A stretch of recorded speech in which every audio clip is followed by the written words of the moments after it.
continues to rise. I want to associate myself with the point made by the Honourable Member for Presley-Pembrokeshire, because there is a danger with the wind down of the furlough scheme that will have an impact on the hospitality and tourism sector in Wales. Now, given that that is a policy that is going to be directed from London, does it not therefore make the case for the devolution of fiscal powers so that the Welsh Government can continue to support businesses for so long as is necessary? Well, Mr Speaker, I think that the UK Government have already made it very clear that they're supporting Welsh businesses. We've had the CBIL scheme, the large business scheme, the furlough scheme, the self-employed scheme and various other schemes as well. We have shown at all times the flexibility and the commitment to support industry, including the tourism industry, and I welcome the interactions I've had with members of the Scottish Government as well as with the Welsh Government on the... I'll listen to this. Thank you, Mr Speaker. From the outset of this pandemic, the UK Government said that its approach would be a four-nation approach, which requires shared evidence and transparency about how decisions are made. But two unilateral decisions have been made this past week without consulting or forewarning the Welsh Government, firstly on shielding advice and secondly on university numbers, which affects Glasgow Central as it does Wales. So how can the UK Government claim to be respecting that four-nation approach? Is it not less hand-in-hand than thumbing a nose? Minister. Well, Mr Speaker, I'm reliably informed that in actual fact there has been a great deal of consultation with Welsh Government on university numbers, and of course shielding is a devolved matter, and the Honourable Lady surely wouldn't expect us to trample all over the devolution settlement. But what I think is very important to say is that the people of the United Kingdom, Wales, Scotland, Northern Ireland and England expect politicians to put aside political grandstanding at the time of this crisis and work together, and the UK Government is committed to doing that. Liz Saville-Roberts. ONS figures show that the number of people claiming job seekers allowances and universal credit and Dwyfil Meirionnydd has increased by 124% since the start of lockdown. This is the biggest increase in any Welsh constituency. A pattern is appearing across Wales and the UK, with regions heavily dependent on tourism and hospitality seeing a desperate increase in unemployment. We will see a corresponding increase in rural poverty if these businesses are left defenceless and facing a three-winter scenario. Will he commit today to working with the Welsh Government to create a tailored, long-term package to guarantee the long-term future of the Welsh tourism and hospitality sector? Well, diolch yn fawr iawn am y question. It's quite obvious that the lockdown is going to have a huge impact on our economy, and it is going to increase unemployment figures, and that is why the UK Government are committed to coming out of lockdown as quickly as it is safe to do so, and I hope the Welsh Government will, and that members of Plaid Cymru will also support that. But I said earlier on, Mr Speaker, that we look forward to rolling out a red and green carpet to visitors from across the United Kingdom, and we want to make absolutely certain that we don't see signs going up in parts of rural Wales saying English people are not welcome here. We welcome tourists from all parts of the United Kingdom and beyond to see what Wales has got to offer, and I hope the Honourable Lady will talk to members of local authorities across North Wales and emphasise that message. Liz Saville-Roberts. I think some more specific support would have been more useful rather than political points. He says that both governments will work together, but we know from this week's students' number controls announcement in response to the COVID-19 pandemic, this was brought out without any consultation whatsoever with Welsh Government. Given his role in the government and his role representing Wales, what is he doing to protect the interests of the Welsh higher education sector from such potentially damaging effects and decisions made by his government? Well, Mr Speaker, I've discussed this very issue with my officials this morning. I'm assured that there was consultation between the Wales and the UK Government, and that this is a UK-wide scheme that has been put in place to protect universities and to stop people from poaching students from each other across the United Kingdom. And I can only say once again, Mr Speaker, that the UK Government is completely committed to consultation with Welsh Government.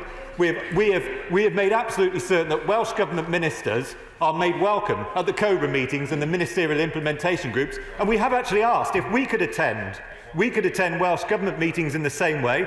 Thus far we haven't had a response, but if the Honourable Lady is able to put pressure on her friends in the Assembly to allow Welsh Government ministers to attend Welsh Government meetings, then we would be happy to do so. Faye Jones. Thank you, Mr Speaker. The First Minister and members of the Welsh Government have been closely involved in all aspects of the UK Government's coronavirus response, But despite this, the First Minister has been continually critical of the UK Government. Can my right honourable friend put these criticisms to bed and outline just how engaged the UK Government has been with the Welsh Government? Minister. Well, Mr Speaker, as I've already mentioned, we have had 130 meetings at which Welsh Government ministers have been present, and we very much hope that the Welsh Government will take a similar view about the importance of having UK Government representation at their meetings, and we look forward to invitations coming to myself, my honourable friend, the Secretary of State for Wales, from the Welsh Government shortly. Craig Williams. Thank you, Mr Speaker. Can I thank the Secretary of State and the Minister for their mature approach to the Welsh Government and engaging on so many levels.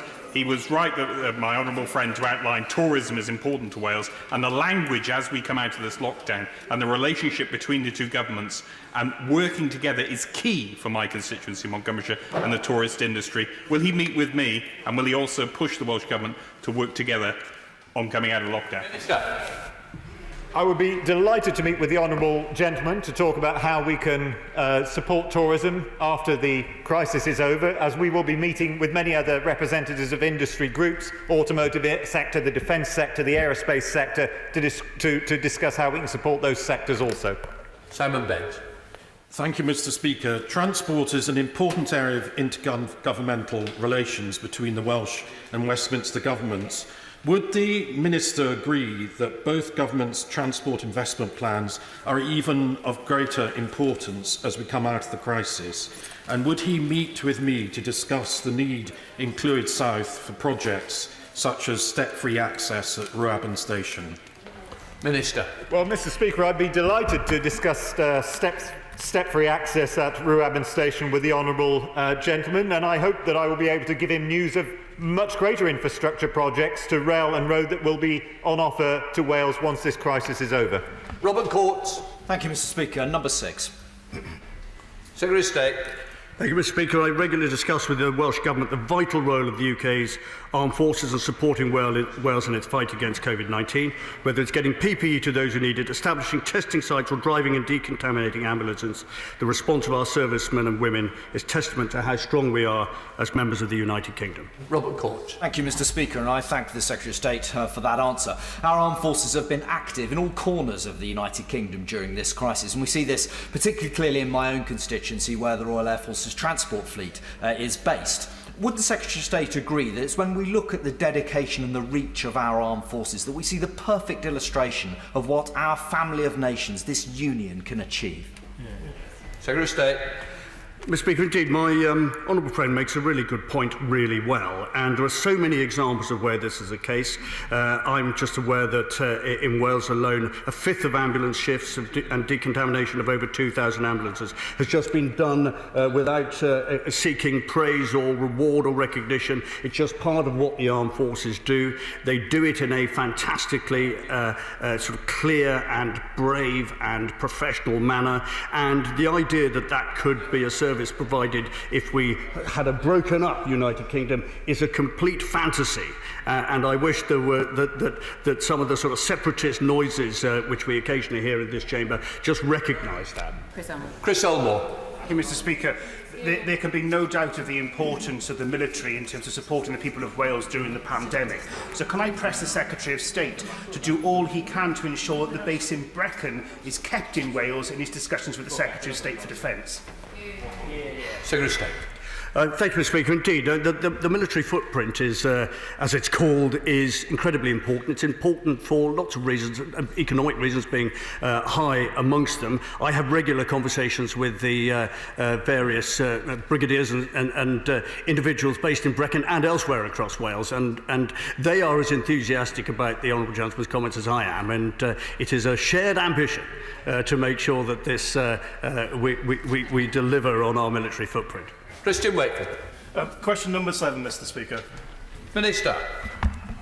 Mr Speaker, there is no doubt that COVID will have an enormous and detrimental impact on the Welsh economy.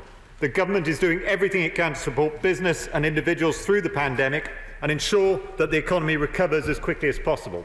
I am confident that our policies are the right one to defeat this virus and to save jobs in Wales. Christian Wakefield.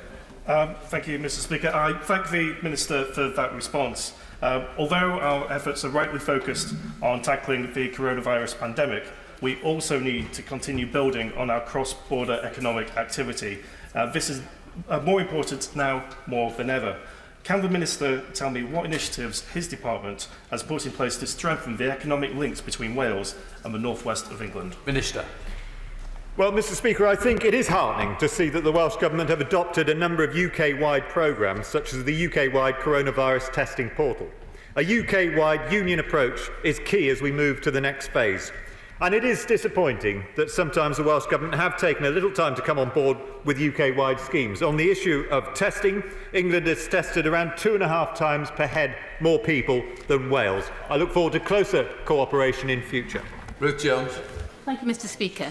I'm thinking in particular as we move into the next phase of the COVID-19 crisis about the steel industry, especially in South Wales. And of course we know how vital it is for jobs and livelihoods across the UK, but especially in Newport West in places like Island Steel. So can I ask what discussions the Secretary of State has had with his Cabinet colleagues about the steps the UK Government plans to take to protect the UK steel industry? Minister. Mr Speaker, the Honourable Lady makes a very important point. The steel industry is vital to the UK and to Wales, and my honourable friend and myself have had discussions with the sector. But we have, as she will be aware, already put in place a range of schemes that companies like Tata and Celsa are taking advantage of. The C-bills, CL bills, the VAT deferral, the Corona Corporation Corporate Finance Facility, and so on. But we will be very happy to have further discussions about specific proposals that could help that industry. Thank you, Mr Speaker. This week is National Volunteer Week, and will the Secretary of State join me in thanking the hidden heroes in my constituency of Ynysmore and all across Wales? 5-year-old Alfie making rainbows, Stace Weeder sewing. And can we please thank these people who are working so hard to protect the vulnerable at this exceptional time? One Minister. Mr Speaker, I absolutely support the hidden heroes and the not so hidden heroes. I've been delighted to take part in the clapping every Thursday for the NHS and for all members of the emergency service. Alice Smith. Number 9, sir. Secretary of State or Minister, whichever. Indeed, Mr Speaker. Mr Speaker, I've had regular discussions with businesses from North Wales, including a recent webinar with the Parliamentary Under Secretary of State for Business and Industry and the Welsh Government Minister for the Economy and Transport. And earlier this week, I had a wide-ranging and useful meeting with the North Wales Economic Ambition Board. McGillan. Thank you, Mr Speaker, and I thank the Minister for his reply. Obviously, what happens in North Wales matters to people in the Wirral. The Welsh Government takes a social partnership approach involving employers and trade unions in the situation that we face. So in all those meetings that the Minister's just described, can he tell me, does he take that same social partnership approach? Mr Speaker, I'm very pleased to say that I do, and it may surprise the Honourable Lady. I was being cut short earlier on, but one of the very useful meetings I had was with the trade union representatives from across Wales, and I was delighted with the very constructive approach which they have. They are as keen as we are to see Welsh businesses up and running as quickly as possible. Tonya. Number 10, Mr Speaker. Secretary of State. Thanks, Speaker. I've had regular discussions with the Chancellor to ensure the right financial support is available to people in Wales and across the United Kingdom to help people through the COVID-19 outbreak. Thank you. Mr Speaker, the UK Government wants to tax the one-off thank you payment that the Welsh Government are going to make to carers in Wales. As the Secretary of State goes out and claps on a Thursday evening, he should ask himself and maybe explain to the people of Wales, especially if he refuses to stand up for the people of Wales, allowing his Tory government to shortchange the Welsh carers who have looked after our most vulnerable. What is the point of his role?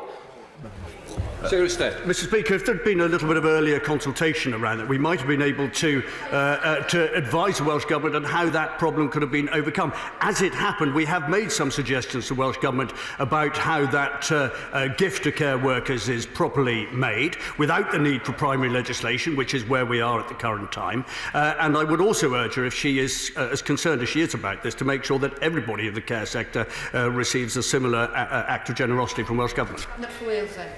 We've now come to an end. I'm going to give a minute suspension to allow those who don't need to be in the chamber to make way for those that need to come on.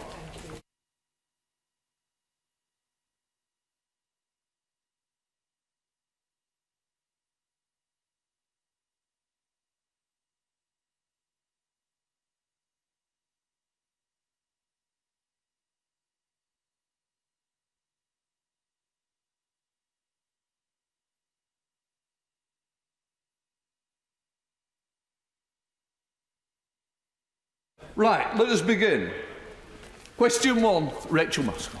Thank you. Number 1, Mr Speaker. Prime Minister. Thank you, Mr Speaker. Tomorrow I will open the Global Vaccine Summit. The UK-hosted virtual event will bring together more than 50 countries as well as leaders of private sector organisations and civil society to raise at least $7.4 billion for Gavi, the Vaccine Alliance. And tomorrow's Global Vaccine Summit should be the moment when the world comes together to unite humanity in the fight against disease.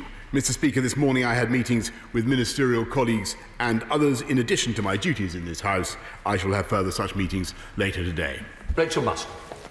As the Prime Minister obfuscates over his adviser, the real scandal of the coronavirus pandemic has been exposed in the Public Health England report published yesterday. Inequality and poverty. If you are black or Asian, if you are poor, if you have a low-skilled job, the mortality risk is up to double that of the rest of the population, the poorest having the greatest exposure, risk and fate. And now the government is seriously increasing that exposure and risk with its easement announcements. Why won't the Prime Minister publish a full health and economic risk assessment for public scrutiny to protect us all from this deadly virus?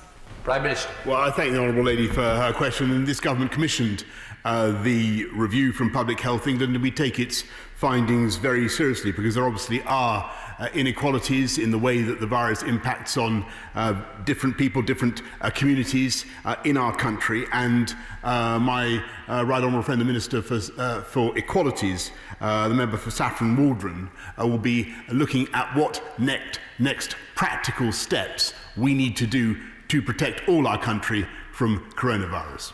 Scott Benson. Thank you, Mr Speaker. Over the past few weeks, Blackpool has been inundated with visitors, and the images of people not social distancing and leaving our beach strewn with litter have angered my constituents at a time when they are doing the right thing and following the government's advice.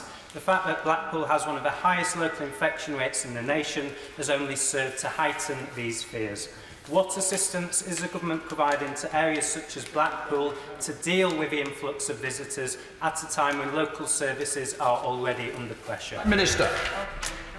Well, Mr Speaker, he well represents Blackpool, his constituents, sticking up for the interests of Blackpool. In addition to the $3.2 billion we're already given to local councils to help combat corona, Blackpool is receiving another £9 million in particular, as well as the funding from the High Street Fund and the Town Fund to deal with the particular problems that he rightly identifies. Leader of the Opposition, Sir Keir Starmer. Thank you, Mr Speaker. Can I start by expressing shock and anger at the death of George Floyd? This has shone a light on racism and hatred experienced by many in the US and beyond. I'm surprised the Prime Minister hasn't said anything about this yet, but I do hope that next time he speaks to President Trump, he will convey to him the UK's abhorrence about his response to the events. Mr Speaker, the Telegraph this morning is reporting that the Prime Minister has decided to take direct control of the government's response to the virus. So an obvious question for the Prime Minister, who's been in direct control up till now? Minister.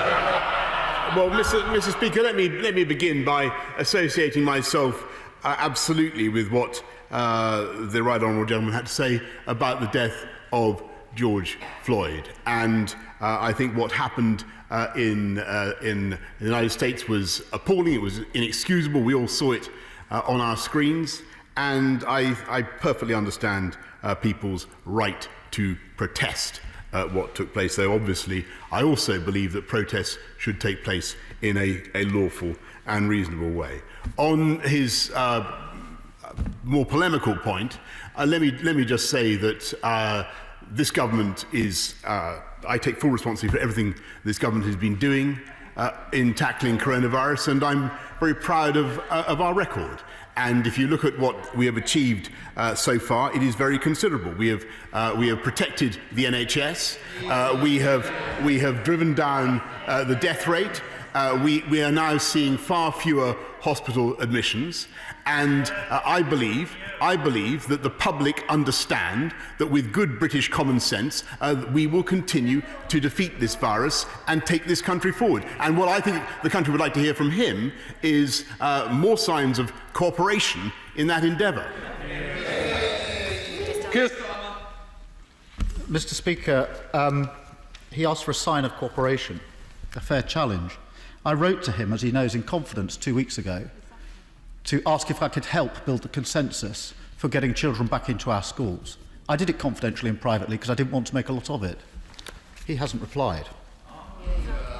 Mr. Speaker, this is a critical week in our response to COVID-19.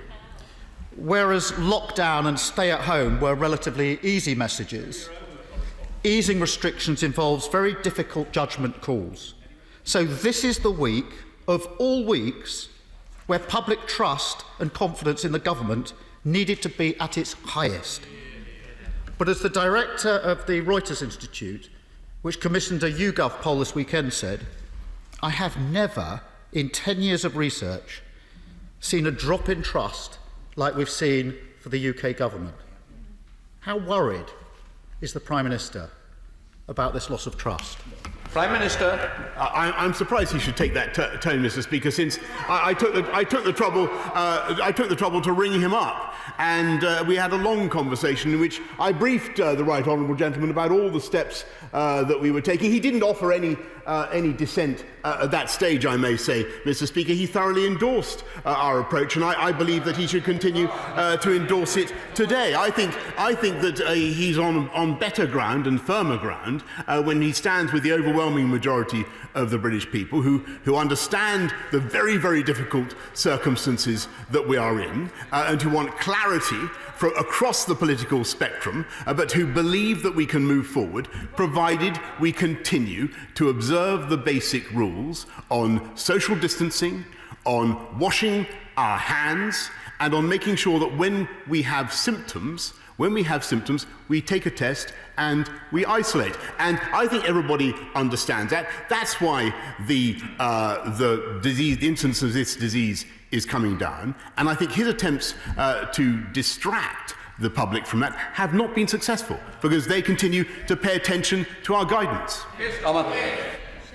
Mr. Speaker, the Prime Minister challenges me on the offer I made to him. This was a confidential letter. I think the best thing I can do is put it in the public domain, and the public can decide for themselves how constructive we're being. Mr. Speaker, 2 weeks ago today at the dispatch box, the Prime Minister promised that we will have a test, track and trace operation that will be world-beating. And yes, it will be in place by the 1st of June. But it isn't. And a critical element, the ability of local authorities to respond to local spikes, is missing. As one council leader put it to us, we're weeks away from having this fully up and running. We simply weren't given enough warning. The Prime Minister mutters it's not true. Dido Harding, the Prime Minister's own chair of the track and trace system, has said that this element will not be ready until the end of June. The Prime Minister must have been briefed on this problem before he made that promise 2 weeks ago. So why did he make that promise? Prime Minister. Mr. Speaker, I'm afraid he's casting aspersions on the efforts of tens of thousands of people who have set up a test, track and trace system in this country from a standing start. We now have 40,000 people engaged in this.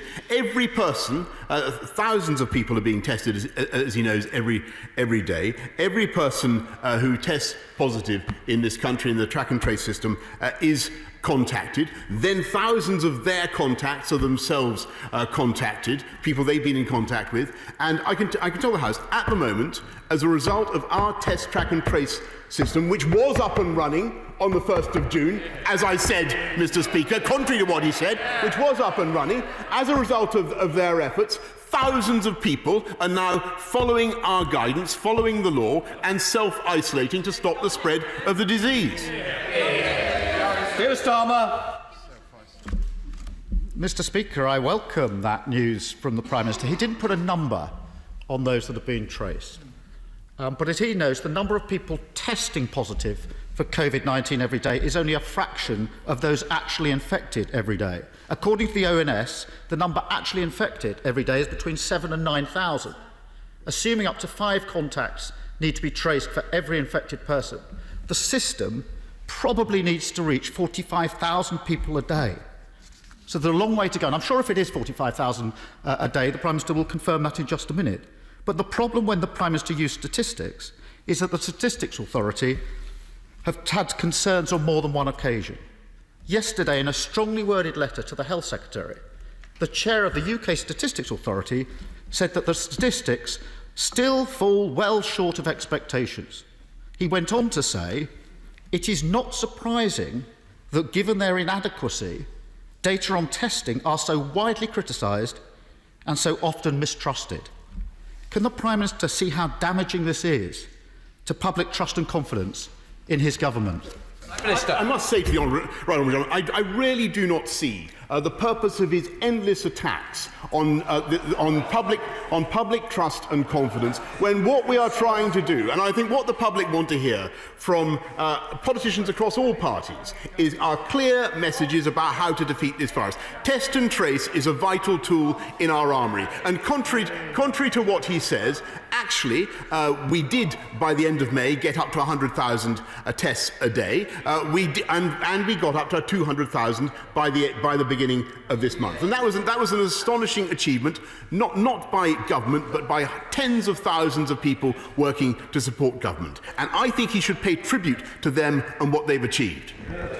Keir Starmer. Mr. Speaker, the Prime Minister is confusing scrutiny for attacks.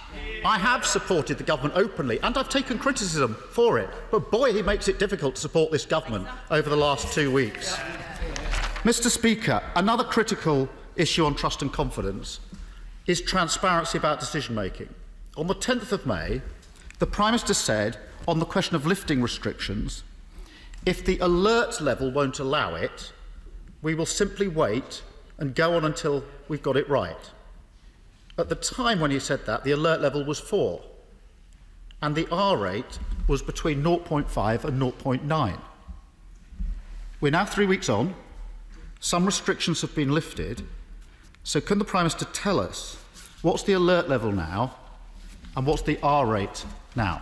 Prime Minister. He knows perfectly well that the alert level does allow it, and indeed he didn't raise that issue with me when we had a conversation on the telephone, and he knows the reason we've been able to make the progress that we have is that the 5 tests have been fulfilled. So yes, the alert level remains at 4, but as Sage will confirm, we've managed to protect the NHS. We've got the rate of deaths down. We've got the rate of infection down. The PPE crisis, the difficulties in care homes, the question of the R, they have been addressed. And I think the question for him, Mr. Speaker, is whether he actually supports the progress we're making. Because at the weekend he was backing it. Now he's doing a U-turn. Now he seems to be against the steps that this country is taking.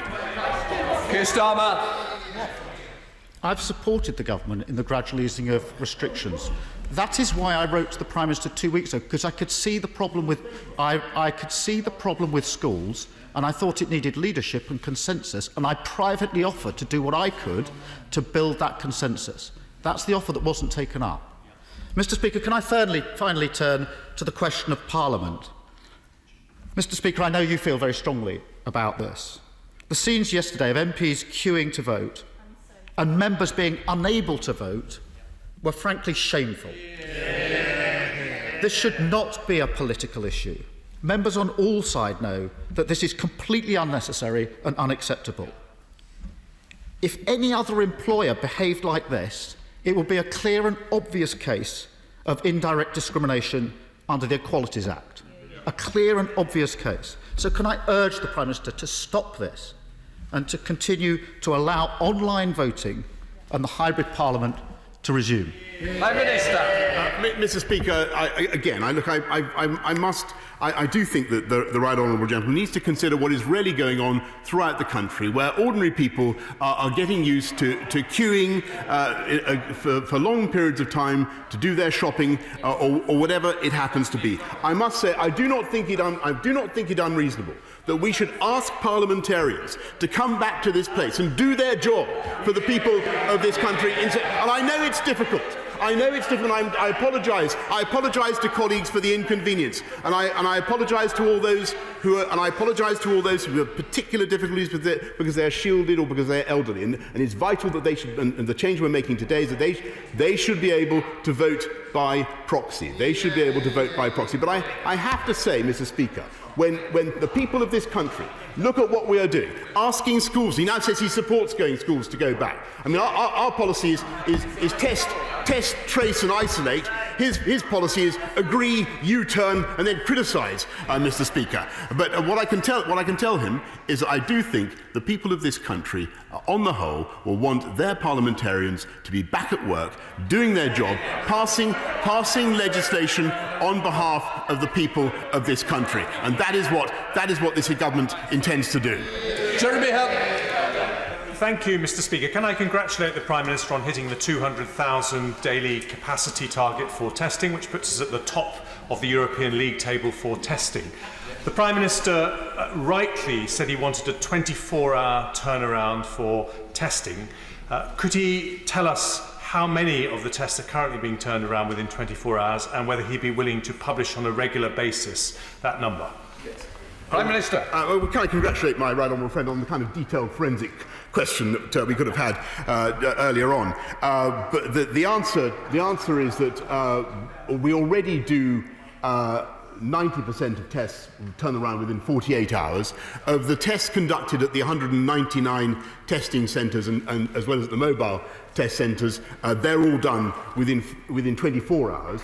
And I can undertake to him now to get all tests turned around in 24 hours by the end of June, except for difficulties with postal tests or insuperable problems like that.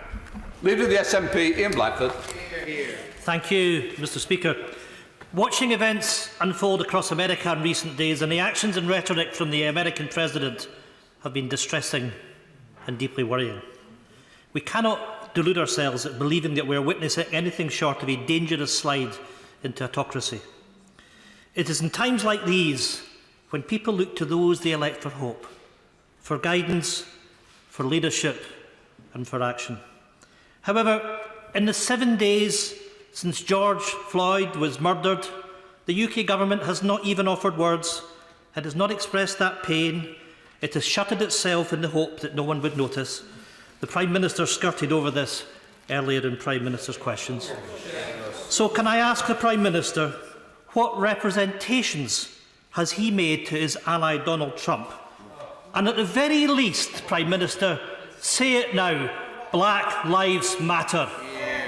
Prime Minister. Well, Mr. Speaker, of course Black Lives Matter, and I totally understand the anger, the grief that is felt not just in America but around the world and in our country as well. I totally understand that and I get that. And I also support, as I've said, the right to protest. The only point I would make to the House is that protests should be carried out lawfully, and in this country protests should be carried out in accordance with our rules on social distancing. Ian Blackford.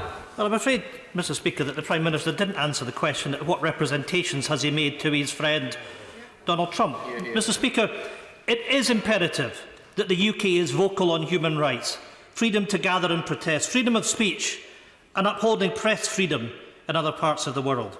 It would be nothing short of hypocrisy if we were to turn a blind eye to events unfolding in the US. However, actions speak louder than words, and the Prime Minister can shake his head. But the UK exports millions of pounds worth of riot control equipment to the US, including tear gas and rubber bullets.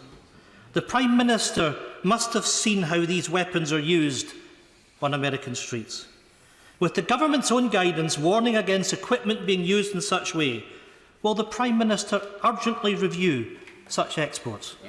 Minister. I'm happy to look into any complaints, but as he knows, all exports are conducted in accordance with the consolidated guidance, and the UK is possibly the most scrupulous country in that respect in the world.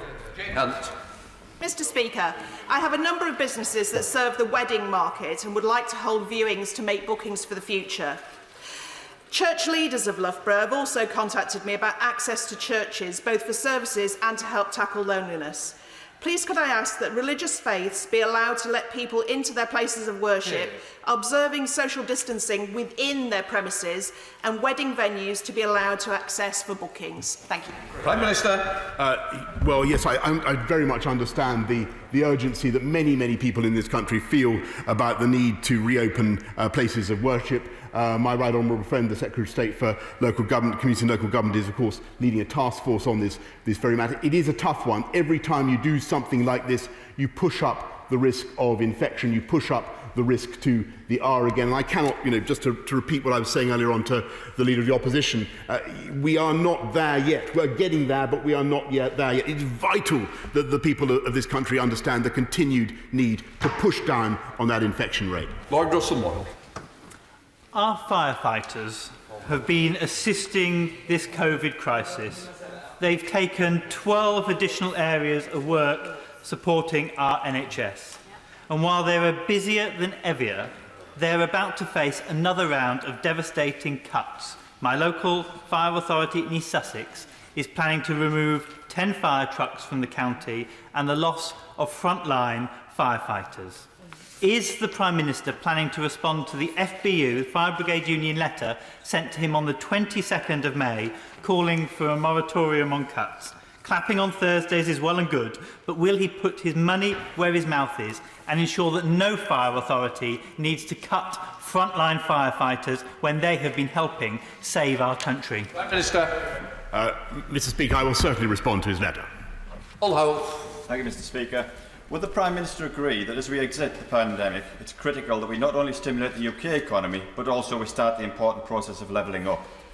This should include stimulating the housing market to help excellent companies like PWS at Newton Aycliffe, investing in rural broadband to help villages like Killarby, and maybe moving the Treasury to Sedgefield. The acceleration of rolling stock investment to help companies like Hitachi. Can I also ask him to join me in opening the station at Ferryhill that I'm sure he's going to ask the Transport Secretary to approve? Minister. Well, a brilliant idea there. I think Sedgefield should be careful what it wishes for. But I will certainly investigate that possibility. But when you look at what we're doing, my honourable friend will know whether it's 300,000 homes that we want to build every year, massive investment in gigabit broadband, huge investment in railways and roads. I will make sure that I add to that an ambition to come and see Ferryhill Station launched with him. Will the Prime Minister address himself to the question of quarantine arrangements? Most European countries have had quarantine arrangements for quite a while now and are beginning to reduce them. This country has had no quarantine arrangements to date and is only now introducing them. Why is that? Prime Minister. For the simple reason that as we get the rate of infection down with the efforts that we are making as a country, it is vital that we avoid reinfection from elsewhere, and that's why we're doing it. Bill Stride. Mr Speaker, when my right honourable friend attended the liaison committee last week, he very kindly committed to me to speak to the Chancellor about the possibility of including self-employment income received by way of dividend in the calculation of furlough support. And I wonder whether my right honourable friend had had the opportunity to have that conversation, whether he had some good news for the House, because there are hundreds and thousands of self-employed people up and down this country who need that support. Minister. I'm grateful to my right honourable friend. He raises a very, very important point, and I have an answer of fantastic complexity here before me. But the gist of it is that at present HMRC would be forced to rely on all sorts of information that they would not be able themselves to verify very easily in order to comply with his wishes. But I'm happy to discuss it more fully with him and to write to him in detail. Blomfield. In front of the liaison committee last week, the Prime Minister was clearly shocked to learn that many migrants living and working lawfully in the UK have no recourse to public funds. Without support, many have been forced to continue working in unsafe conditions or have been pushed into extreme poverty. He promised the liaison committee that he would do all he could to help. Scrapping the policy would be the best step. So can he update the House on his progress? Yes, Mr. Speaker. What I can tell is that everybody knows that no recourse to public funds is a long-standing condition that applies to people here with temporary immigration status. But that doesn't. It's a term of art. It doesn't mean that they are necessarily excluded from all public funds. And for instance, they may be eligible for coronavirus job retention scheme funds, self-employed income support scheme funds, and indeed, if they've paid in to the benefit system, they may be eligible also for certain benefits. Mark Fletcher. Thank you, Mr. Speaker. As we come out of lockdown, it is vital that we get our economy firing on all cylinders. In Bolsover, to level up, we need more skilled jobs. So will my right honourable friend, the Prime Minister, meet with me to discuss my proposal for Bolsover to lead the country with a green enterprise zone so that we can bring low-carbon manufacturing and research to our region? Prime Minister. Mr. Speaker, he has exactly the right vision for Bolsover, and it is indeed the vision that I have for the whole country. The green recovery is going to be essential to this country's success in the next few years. I'm happy to meet with him to discuss it. Judith Cummings. Thank you, Mr. Speaker. The Community Secretary has admitted unlawfully overruling his own planning inspector to allow the West Ferry development to go ahead, potentially saving the developer, Richard Desmond, who is a Conservative Party donor, £40 million in tax. He did this just weeks after sitting next to the developer at a Tory fundraising dinner.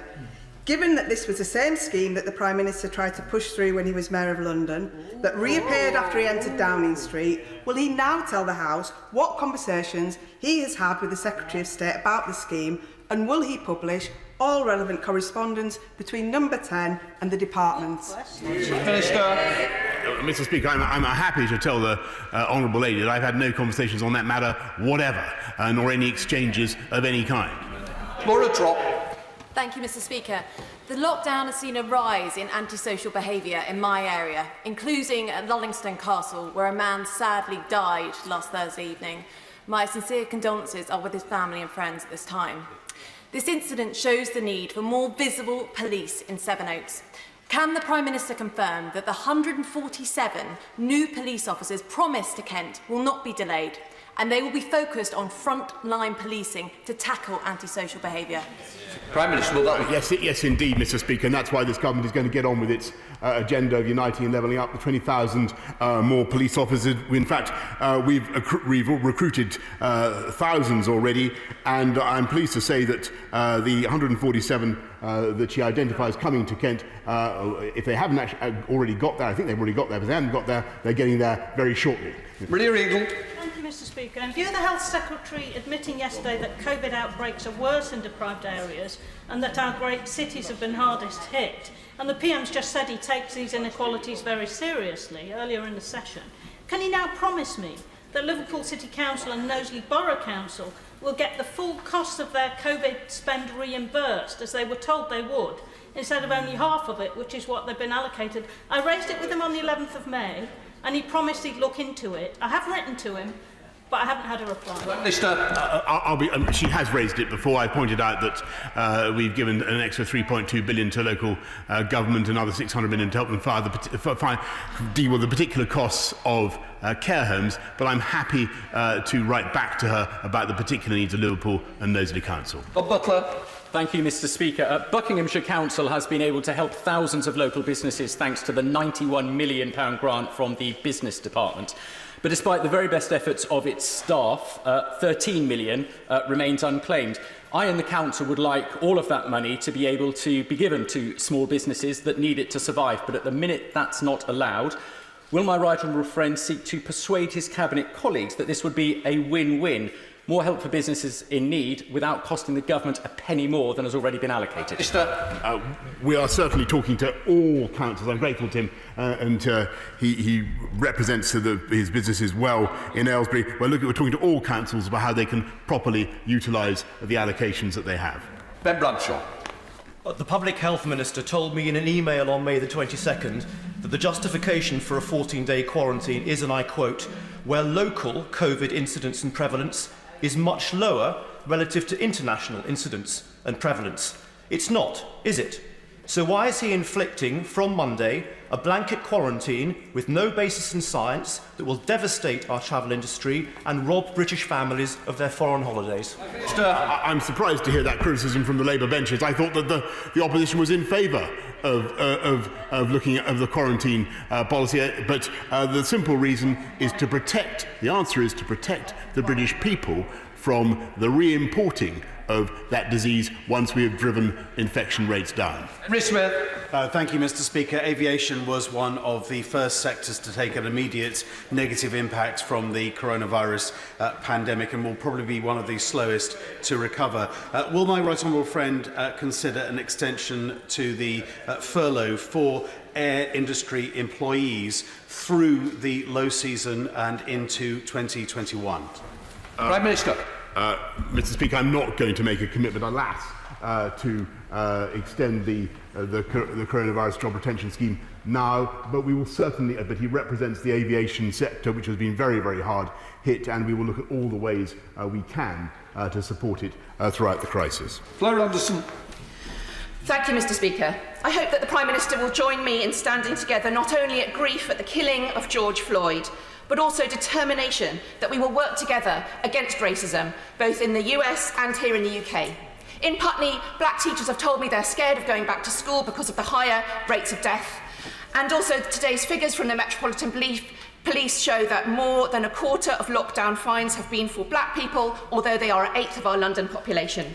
Will the Prime Minister condemn the actions of the American police? Will he freeze the sales of tear gas and rubber bullets? Will he review the lockdown fines? And will he act on the report into COVID deaths so that there aren't more black people dying than white? Sorry, we're not going to get other people in. We've got to be fair to each other. Prime Minister. Okay, well, she raises a very important series of points. I certainly condemn the killing of George Floyd, and we will certainly make sure that everything that we export to any country around the world is in accordance with the consolidated guidance on human rights. Laura Farris. This government has taken the lead on tackling domestic abuse, but there is an ugly dimension that remains unresolved, where men who kill their partners in appalling acts of sexual violence establish in court that she asked for it and avoid a murder conviction. Does my right honourable friend agree that the time is now to end the rough sex defence? Yeah. Prime Minister. She raises, I thank my honourable friend, she raises an incredibly important point, and we are committed to ensuring that the law is made clear on this point, and that defence is inexcusable. Tim Farrell. Mr. Speaker, the virus effectively turned summer into winter for Cumbrian tourism. Ending government funding in October, though, will mean 3 winters in a row, causing severe hardship on top of the already 312% increase we've had in unemployment locally. So will the Prime Minister provide a support package for tourism and hospitality in the lakes, the dales and elsewhere to see them through to the spring of 2021? Minister. I'm grateful to the honourable member. We're certainly looking at all sorts of packages to help the tourism industry, creative ideas to help the tourism industry over the winter period, so that their winter, as it were, can continue to be a kind of summer once we can get things open again. But there are all sorts of packages that we'll be bringing forward. But I don't want to extend some of the schemes that we currently have. Thank you, Mr. Speaker. I'm very proud to tell you that we have 2,500 world-class steelworkers in Scunthorpe. And like steelmakers across this land, they stand ready to make steel for HS2. My right honourable friend, the Prime Minister, has said in this House that he wants to see that happen. Can he reassure me that he will press for HS2 to sign the UK Steel Charter and that steel for HS2 will be made in Britain? Prime Minister.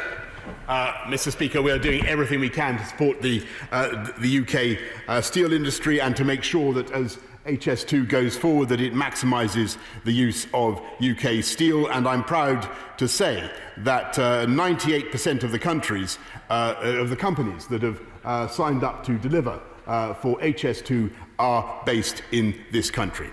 Andy Slaughter. Speaker, when the Prime Minister was forced to publish the review of the risk COVID-19 poses to black and minority ethnic groups yesterday, why did he remove reference to the 1,000 responses to the review, many of which cited structural racism and discrimination as root causes of higher risk? If, unlike Trump, he seeks to represent the whole country he's elected to lead, what action is he going to take to show that in tackling COVID-19 and wider racism in society, Black Lives Matter? Prime Minister. Mr. Speaker, I think the Honourable Gentleman may have missed some of the earlier answers I've given, but he's wrong when he says that this government was somehow forced to publish a review. This government commissioned the review because we take it incredibly seriously. It's our review. And yes, I do think it intolerable that COVID falls in such a discriminatory way on different groups and different communities in our country. And that's why we are going to ensure that our Minister for Equalities takes up that report and sees what practical steps we need to take to protect those minorities. Theresa May. Thank you, Mr. Speaker. My right honourable friend has rightly been focusing on keeping people safe, but that task goes beyond COVID-19. So can my right honourable friend give me the reassurance that as from the 1st of January 2021, the UK will have access to the quantity and quality of data it currently has through PRUM, passenger name records, ECRIS and SIS2, none of which, I believe, should require the ECJ jurisdiction in the UK? Prime Minister.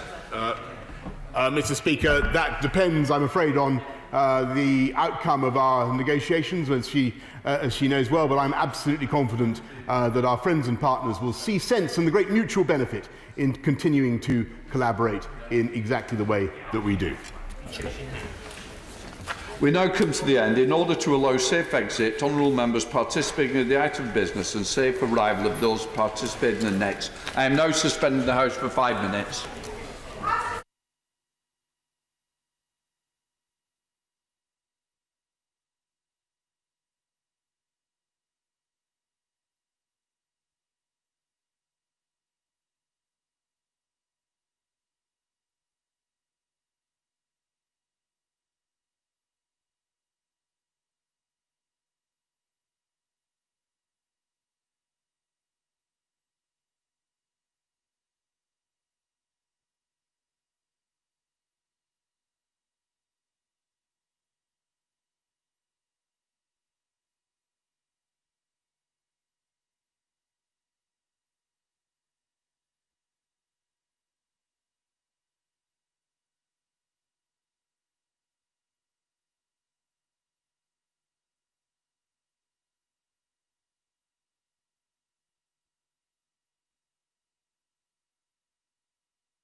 We now come to the urgent question to ask on the impact of aviation. I understand that it will be Minister Colin Tolhurst. Hugh Merriman. Thank you. Thank you, Mr Speaker. As it appears on the order paper, to ask the Chancellor of the Exchequer if he will make a statement on COVID-19 and the economic impact on aviation. Thank you, Mr Speaker. My right honourable friend, the Chancellor, has asked me to respond on his behalf. The COVID-19 crisis has affected every person in the country and every sector of the UK economy, and aviation is essential to that economy. It connects the regions together and it plays a huge part in the UK's future as a global trading nation. That is why the government has responded to the crisis with an unprecedented package of measures. On the 24th of March, my right honourable friend, the Chancellor of the Exchequer, wrote to the aviation sector setting out the schemes being made available, including the deferral of VAT payments and the COVID Commercial Finance Facility and the Coronavirus Job Retention Scheme.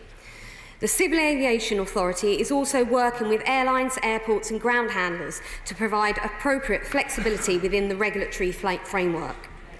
If airlines and airports or other aviation organisations find themselves in trouble because of coronavirus and have exhausted the measures already available to them, the government has been clear that it is prepared to enter into discussions with individual companies seeking bespoke support. We recognise that there remain serious challenges for the aviation sector despite the measures that have been put in place. It will take time for passenger numbers to recover, and the impact will be felt first and foremost by the sector's employees.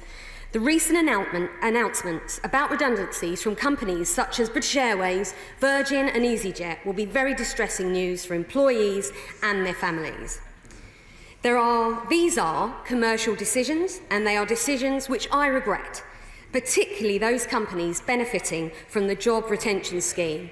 The scheme was not designed for taxpayers to fund the wages of employees, only for those companies to put the same staff on notice of redundancy during the furlough period. The government stands ready to support anyone affected with the Department of Work and Pensions, there to help employees identify and access the support that is available. But my department has set up a Restart and Recovery and Engagement Unit to work with the aviation industry on the immediate issues affecting the restart of the sector and its longer-term growth and recovery. As part of this, we have established an Aviation Restart and Recovery Expert Steering Group. The group is formed of representatives from across the sector, including airports, airlines and ground handlers, industry bodies and unions. Mr Speaker, the sustainable recovery of the aviation sector is a core part of our commitment to global connectivity and growing the UK economy. With airports, airlines and other parts of the aviation sector, we are putting in place the building blocks for recovery. The House will be updated as soon as possible on the next steps. Thank you, Mr Speaker, for giving aviation workers in your constituency and across the nation the chance to have their voice heard. And thank you, Minister, for being a tireless champion in the sector. This is a hugely challenging time for the aviation economy. Job losses are inevitable, but many of us are concerned that companies are using this pandemic as a justification to slash jobs and employment terms.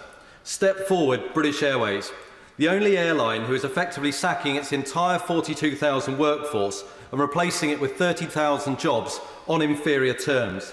BA have tried this before, but its workforce resisted. It's ethically outrageous that our national flag carrier is doing this at a time when the nation is at its weakest and when we expect the country to do its bit. So can I ask the government to use its full weight to stop unscrupulous employers from using this pandemic as a chance to slash terms and conditions?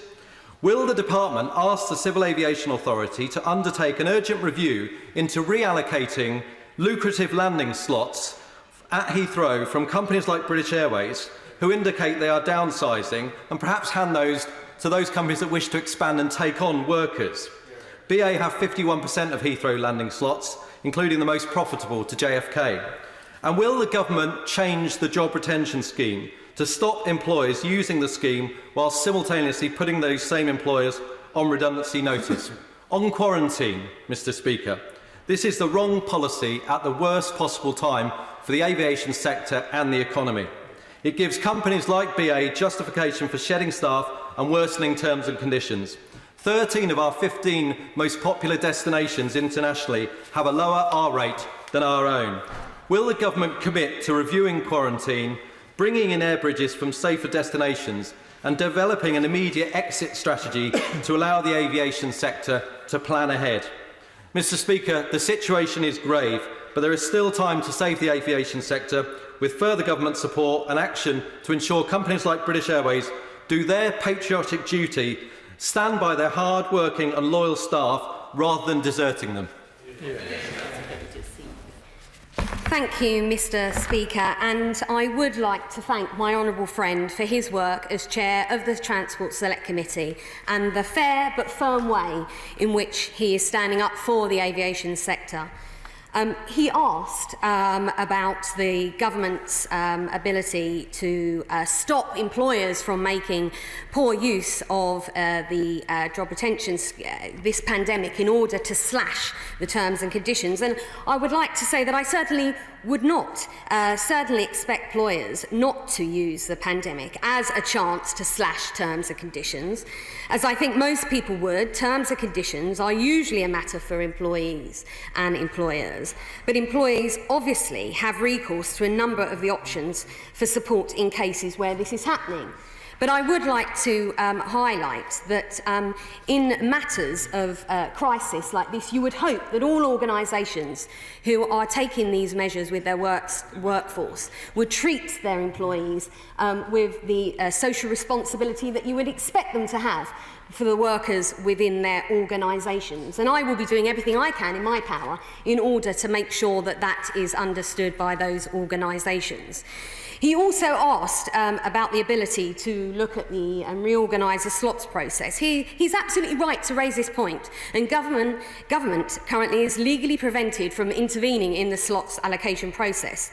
However, we want airport landing and take-off slots to be used as effectively as possible for UK consumers. As the UK aviation market recovers from the impacts of this terrible disease, I want to ensure the slots allocation process encourages competition and provides connectivity. So this is something that I will be looking at. I also understand that the Prime Minister has been clear, and I will be clear again today, that the job retention scheme was not designed for this purpose. It will be for Treasury to review the specifics of the scheme, and I'm sure that colleagues will be taking note of today's proceedings. The Home Secretary later will be making a statement on the quarantine measures immediately after me, and I do not want to preempt her. But I can confirm that the measures will be subject to regular review. My department, through the Aviation Restart and Recovery Unit, is working non-stop with the sector and government partners to plan for the future of aviation, enabling it to recover. No option is off the table, and we are looking very closely at air bridges, which are also known as international corridors. And just to add, Mr Speaker, I will be working tireless, as I have done over the last 10 weeks, to do whatever I can to mitigate the impacts that have been felt by the aviation sector. Thank you, Mr Speaker, and can I congratulate the Chair of the Select Committee on securing this urgent question. The aviation industry is looking to the Chancellor for leadership, but he's not here today, and they've been locked in a holding pattern once again. While the Treasury dithers and delays, the crisis continues to unfold. 12,000 job losses at BA, a quarter of its workforce, 4,500 redundancies at EasyJet, 3,000 staff at threat of redundancy at Virgin Atlantic. GE making a quarter of its global workforce redundant with jobs at risk in South Wales. Airbus describing this as the biggest crisis in their history. So where is the urgency and the clarity and the specific support package the Chancellor referred to back in March? This is a sector that contributes £22 billion a year to our economy. 230,000 jobs across the industry and the manufacturing supply chain are dependent on it. It needs to change to meet the challenge of climate change. So why did one industry leader tell the Transport Select Committee just a fortnight ago that the government was, and I quote, asleep at the wheel? Can the Minister maybe go back and wake the Treasury up? We've been calling for an aviation sector deal. Can we have one? If so, by when? British Airways has taken taxpayer cash to furlough their staff, as we've heard. Why is anyone surprised by this? We warned the government this would happen. So will the government now ensure that any bailouts come with conditions to protect jobs and workers' rights and taxpayers' money? Will the government ensure that any company in receipt of support from British taxpayers also has its tax base here in the UK? Will the government hold them to tougher environmental targets to achieve our net zero ambition, rather than simply allowing them to go bust through government inaction and incompetence? Finally, Mr Speaker, we have the Home Secretary ambling along this afternoon with a face-saving quarantine plan with huge consequences for our economy and without any publication of any evidence to support it on public health grounds. None of this is good enough. This is an issue for our whole economy. So with respect to the Minister, her department is neither use nor ornament. We need the Treasury to act. The Chancellor should be here. They should have turned up this afternoon, and I hope she'll take that message back in the strongest possible terms. Minister. Thank you, Mr Speaker. And I would like to say to the honourable gentleman, well, actually, first of all, I'd like to welcome to his place because and his appointment as shadow. Obviously today I have taken the urgent question as the Minister responsible for aviation and as the Minister who has been working with the sector over the last 10 weeks in order to understand the impacts and the issues that are related to the airlines and our airports and our whole aviation sector.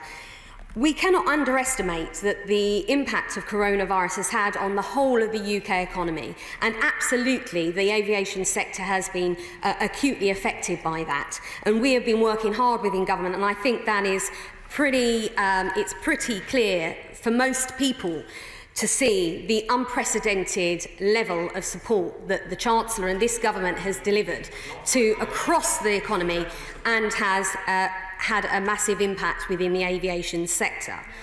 The Chancellor was incredibly clear that any business that had explored all the government schemes and had that need for bespoke as a last resort, bespoke support, had the opportunity to enter into discussions with the government. And it is absolutely right that we would request all of those private businesses to exhaust all other options before that, including raising capital from existing investors and exhausting all the economy-wide measures that have been put. The furlough, the job retention scheme has made a massive impact in the aviation sector in order to keep those people employed. And I have already outlined in my opener to the urgent question that I will do whatever I can as aviation minister in order to encourage those companies to use the furlough, make use of those government schemes without making people redundant. We have not been asleep at the wheel. Absolutely not, and I'm not sure that's something that everybody else recognises. But a bailout by the taxpayer, of course, and any kind of government support would include obligations, making sure that it's compliant with state aid, and we meet our legal obligations, particularly with climate change. In regards to quarantine, the Prime Minister, before in PMQs, made it very, very clear we need to keep this infection under control, and therefore the Home Secretary is bringing forward measures in order to try and mitigate that.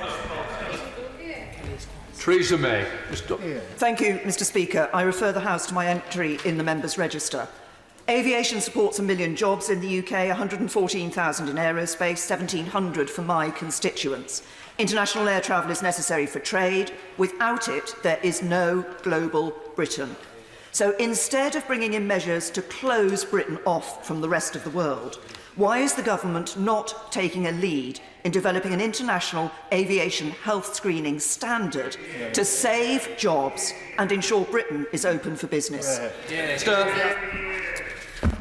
Well, I thank my right honourable friend, and I recognise the importance of the aviation sector, particularly within her constituency. And I would just like to outline that we have set up the Restart and Recovery unit within the department, which is very much working across government with the sector, with the airlines, airports and the ground handlers and our international our trade bodies, and looking at how we are able to get exactly that, some international agreed standard health measures.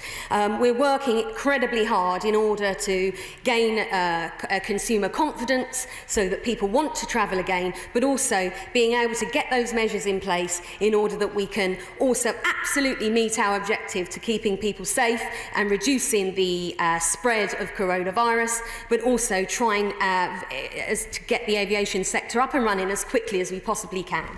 Come to Gavin Newlands, the SNP spokesperson, with 1 minute. Thank you very much, Mr Speaker. Back in March, the Chancellor said he was working on a specific package of help for airports and airlines.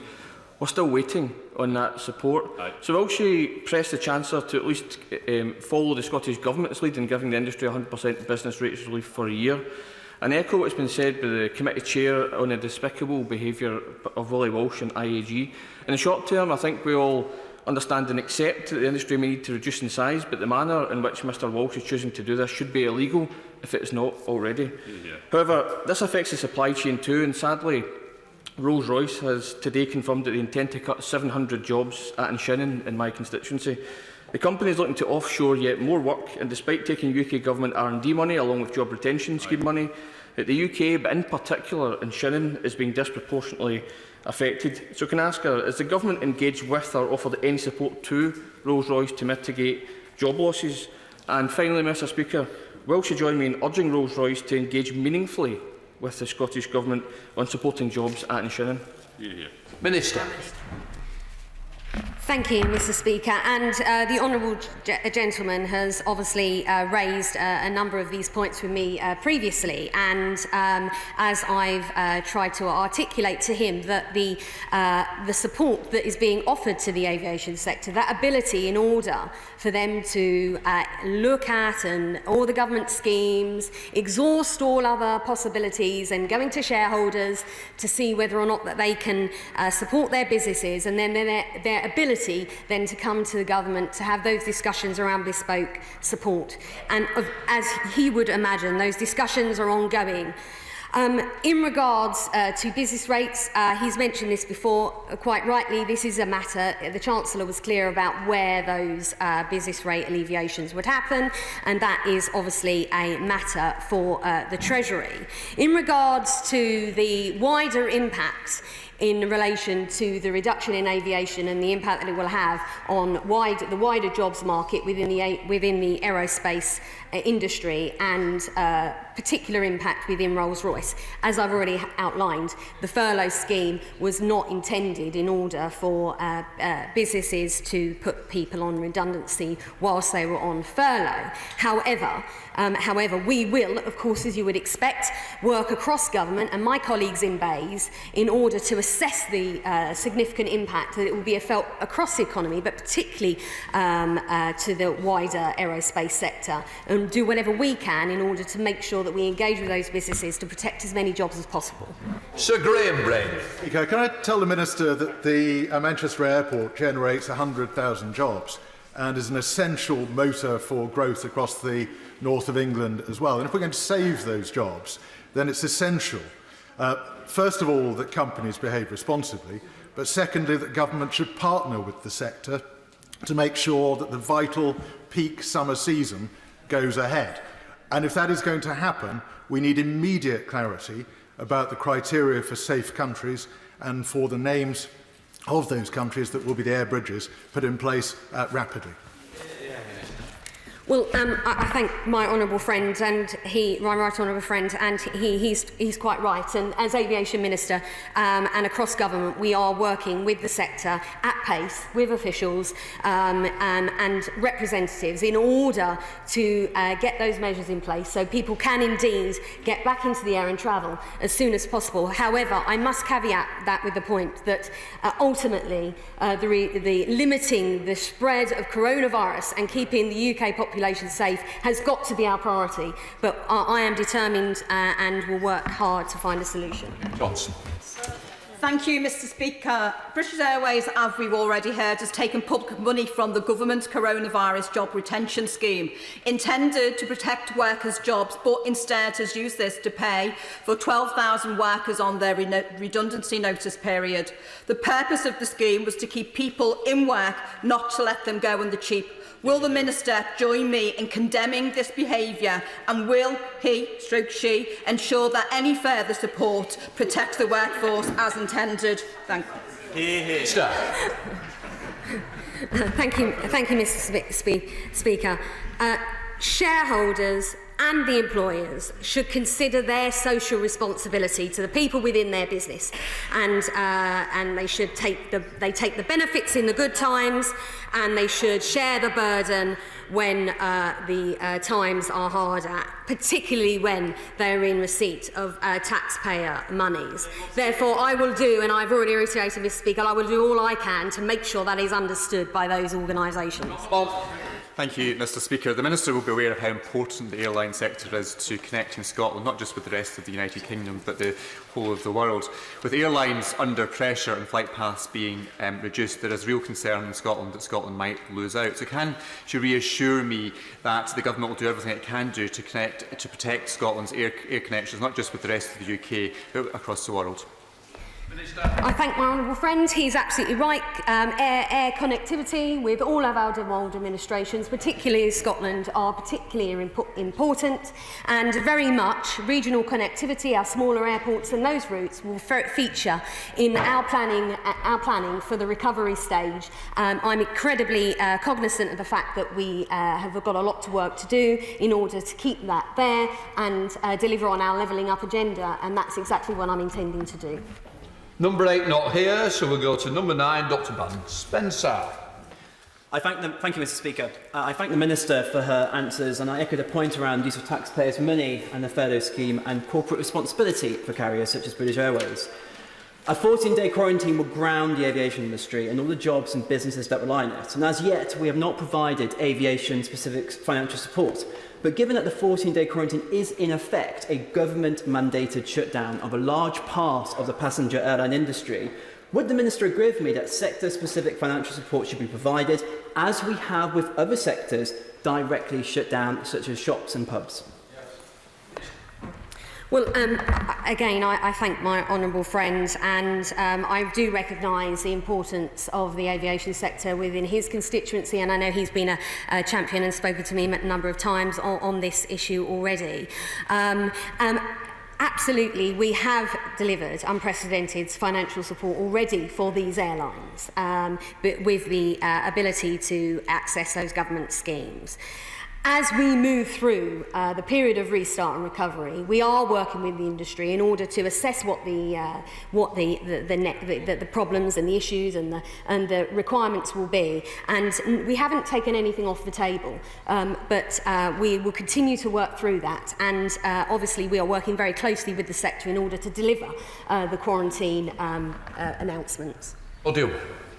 Thank you, Mr. Speaker. This is probably worth repeating. British Airways, which has benefited from COVID-19 taxpayer support, has issued redundancy notices to its entire 42,000 strong workforce, and shamelessly intends to make 12,000 redundant and rehire the remainder on much worse contracts. So British Airways has taken hundreds of millions of pounds of government money intended to protect workers' jobs. In the words of the many British Airways employees in my Leicester East constituency who are fearing for their futures, this is immoral, opportunistic and greedy. Did the government not agree conditions? Does the government plan to stand up to this corporate bully? And will they say now, how will they guarantee protections for workers? I feel the concerns of BA workers and others, and I want to make the point that the government schemes, we want to make the point to these organisations that the use of government schemes is preferable to making redundancies. Terms and conditions are a matter for negotiation between employers and employees, and government's not part of that. But I have already stated that we would expect employers to treat employees fairly and in the spirit of partnership. Ruth Capri. Thank you, Mr Speaker. Up to 1 in 3 households in Hounslow Borough could be affected by job losses at Heathrow. So, will the government work with aviation communities and their councils, and also with aviation unions, to deal with the economic and the social impact of the decimation of the aviation sector on our communities? Minister. Well, I thank the Honourable Lady for raising that point, because it's quite right, and we, Department of Work and Pensions, stand ready to support anyone that is affected with those announcements and those job losses. And I myself, as the aviation sector a minister, has said that I am quite keen to work where we can regionally, where there are particular areas that may or may not be affected disproportionately by the loss of these jobs. Steve Double.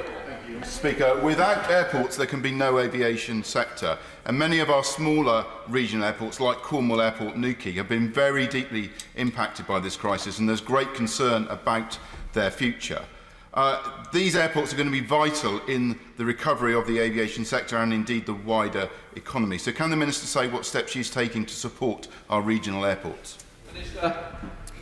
I thank my honourable friend, and he's quite right. The regional airports, our smaller airports throughout the UK, will and have been affected by coronavirus. I have given my assurances to those smaller airports that we will work with them on the recovery stage in order to secure our connectivity. They are important pieces of infrastructure, and I am very cognizant of the fact that once those important pieces of infrastructure are closed or lost, it's harder to reinvigorate them. So I'll be working my hardest to try and protect that. Liz Twist. Thank you, Mr Speaker. My many constituents who are employed by British Airways are absolutely devastated by the threat of losing their jobs and the proposed downgrading of their terms and conditions of employment. And this is a message that BA needs to hear loud and clear from this House, I think. So I'm glad to hear that she shares the concern of so many members of these proposals, but will she go further and now condemn this behaviour and make it a condition of any financial or business support that they reverse this decision? I've been clear to the Honourable Lady on my position on that particular point, but I think we also do need to recognise that coronavirus has had an unprecedented impact on all businesses, and airlines are not immune from some of the financial challenges that other parts of the economy are faced with. However, we absolutely stand by the point that this was not the intention of the jobs retention scheme, and I think I've already made the point. Boris. Does my right honourable friend agree that if British Airways want to continue to treat their employees with contempt by refusing to take Section 188 off the table and refusing to move the deadline past June 15th, will the government consider speaking to the Aviation Authority to encourage them to remove their legacy slots, their legacy landing slots, as leverage for making sure that they treat their employees with the respect they deserve? I agree with my honourable friend that, and as I've already outlined, in the good times, businesses get the benefits from being shareholders, and actually they should be spreading that burden in the bad times. And ultimately, it is workers that make any business and really dictate the success of any of those businesses. I've already outlined that there are opportunities moving forward as we work through coronavirus and move to the end of December, and I'm quite willing to look at anything that can benefit and open up and increase the competition within our aviation sector. Thank you, Mr Speaker. In her response to the Honourable Member for Leicester East, the Minister said that she wanted to make the point to BA that the job retention scheme was not to be used for redundancies. Can I ask her to confirm specifically what engagement has the government had with British Airways? It's at least 3 weeks since I was first contacted by constituents who are appalled by the way they are being treated after a lifetime of loyal service. What has the government actually done to date to engage with BA on this point? Well, the Honourable Lady will accept that I've been engaging regularly throughout the last 10 weeks with the whole of the aviation sector, and also BA as an organisation and other organisations that have had made similar announcements. I will continue to do that, and I'd just like to highlight that debates like this will make the point very clearly as well to those organisations. And as I've said before, organisations taking these decisions ultimately need customers, and if customers view that their actions are below par, then actually people, when booking flights, may be thinking with their feet. Mr. Wakefield. Thank you, Mr. Speaker. May I start by thanking the Honourable Member for Bexhill and Battle for securing this urgent question. As an MP for Greater Manchester, I'm particularly concerned about Manchester Airport and the wider impact on the North West aerospace and aviation industry. Can my honourable friend advise what assessment has been done by herself and her department on the employment sectors for the sector itself and the wider supply chain? Well, I thank my honourable friend and note the importance of Manchester Airport close to his constituency and the work that they do there. And we've been engaging with them extensively over the last 10 weeks. As you would expect, we are working across government through a government-led task force in regards to aviation, working with my colleagues in Bays, looking at the extent of the impact on jobs and the sector from the wider than just airlines and airports, and that work is ongoing and obviously will be very much influencing policy.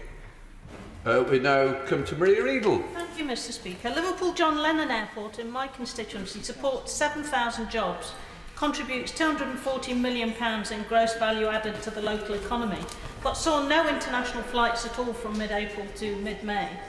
The chaotic and strangely timed government quarantine plan will prevent any early recovery and cost the aviation industry generally even more. In view of this, what specific support will she offer to the aviation industry generally and to regional airports in particular in exchange for this sudden imposition of a government policy? Minister. Thank you, Mr. Speaker. Our priority is clear. It has been to halt and limit the spread of the coronavirus.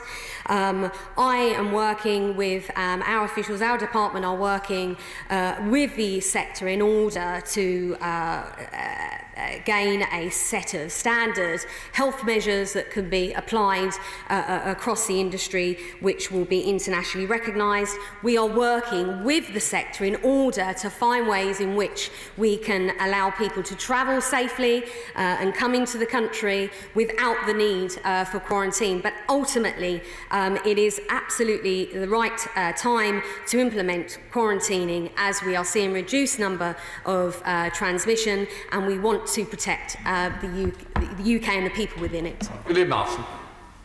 Thank you, Mr. Speaker. My constituents in Hertford and Stortford, who are employed by British Airways at Stansted Airport, are desperately worried for their jobs. Will my right honourable friend join me in supporting them, condemning BA, urging BA, a profitable, cash-rich company who has availed themselves of government support in this crisis and in the context of Project Birch, to engage with the government, unions and staff, and not to destroy my constituents' jobs? I thank my honourable friend, and like her, I too have British Airways employees within my constituency, and I understand the pain and the worry that it is causing those individuals. There is so much concern amongst the whole of the UK population and what that means for them economically. I've made the point that this is not what we would expect. But quite right, we are not part of those discussions that are ongoing, but I will monitor them. I will continue to talk to the unions. I will continue to talk to those businesses in order to limit the number of jobs that are lost. Thank you, Mr. Speaker.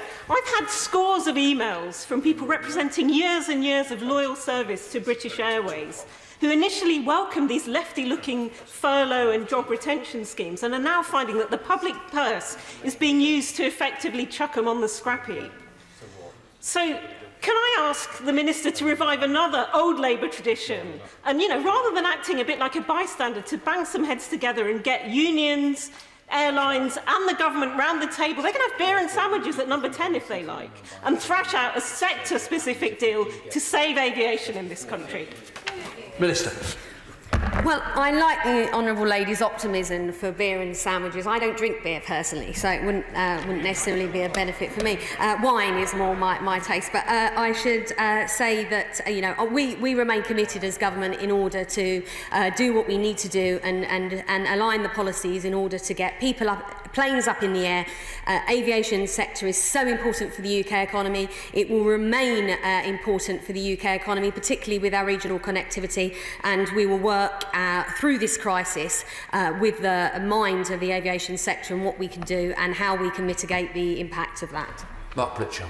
Thank you, Mr. Speaker. Can I ask the Minister if she'll continue to press the Home Office on introducing a flexible quarantine rather than a blanket quarantine, so that countries with high infection rates can be targeted rather than every country, including those with low infection rates? And while she has the opportunity, given that some extensions have been given to review periods, could she give a commitment to the House today that any review post 8th of June, 29th of June, will be 3 weeks and 3 weeks only, and not expanded or extended to a 4-week period or further?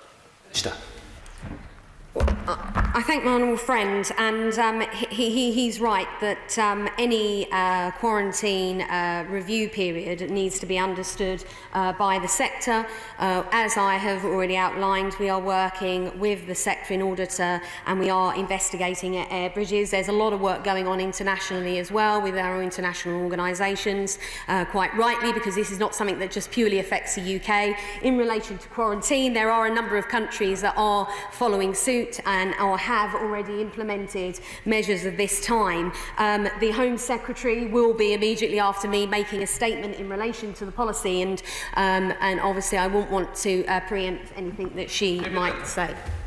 Much, Mr. Speaker. It's quite clear from the kind of callous and cavalier attitude of Willie Walsh that he only understands one piece of language.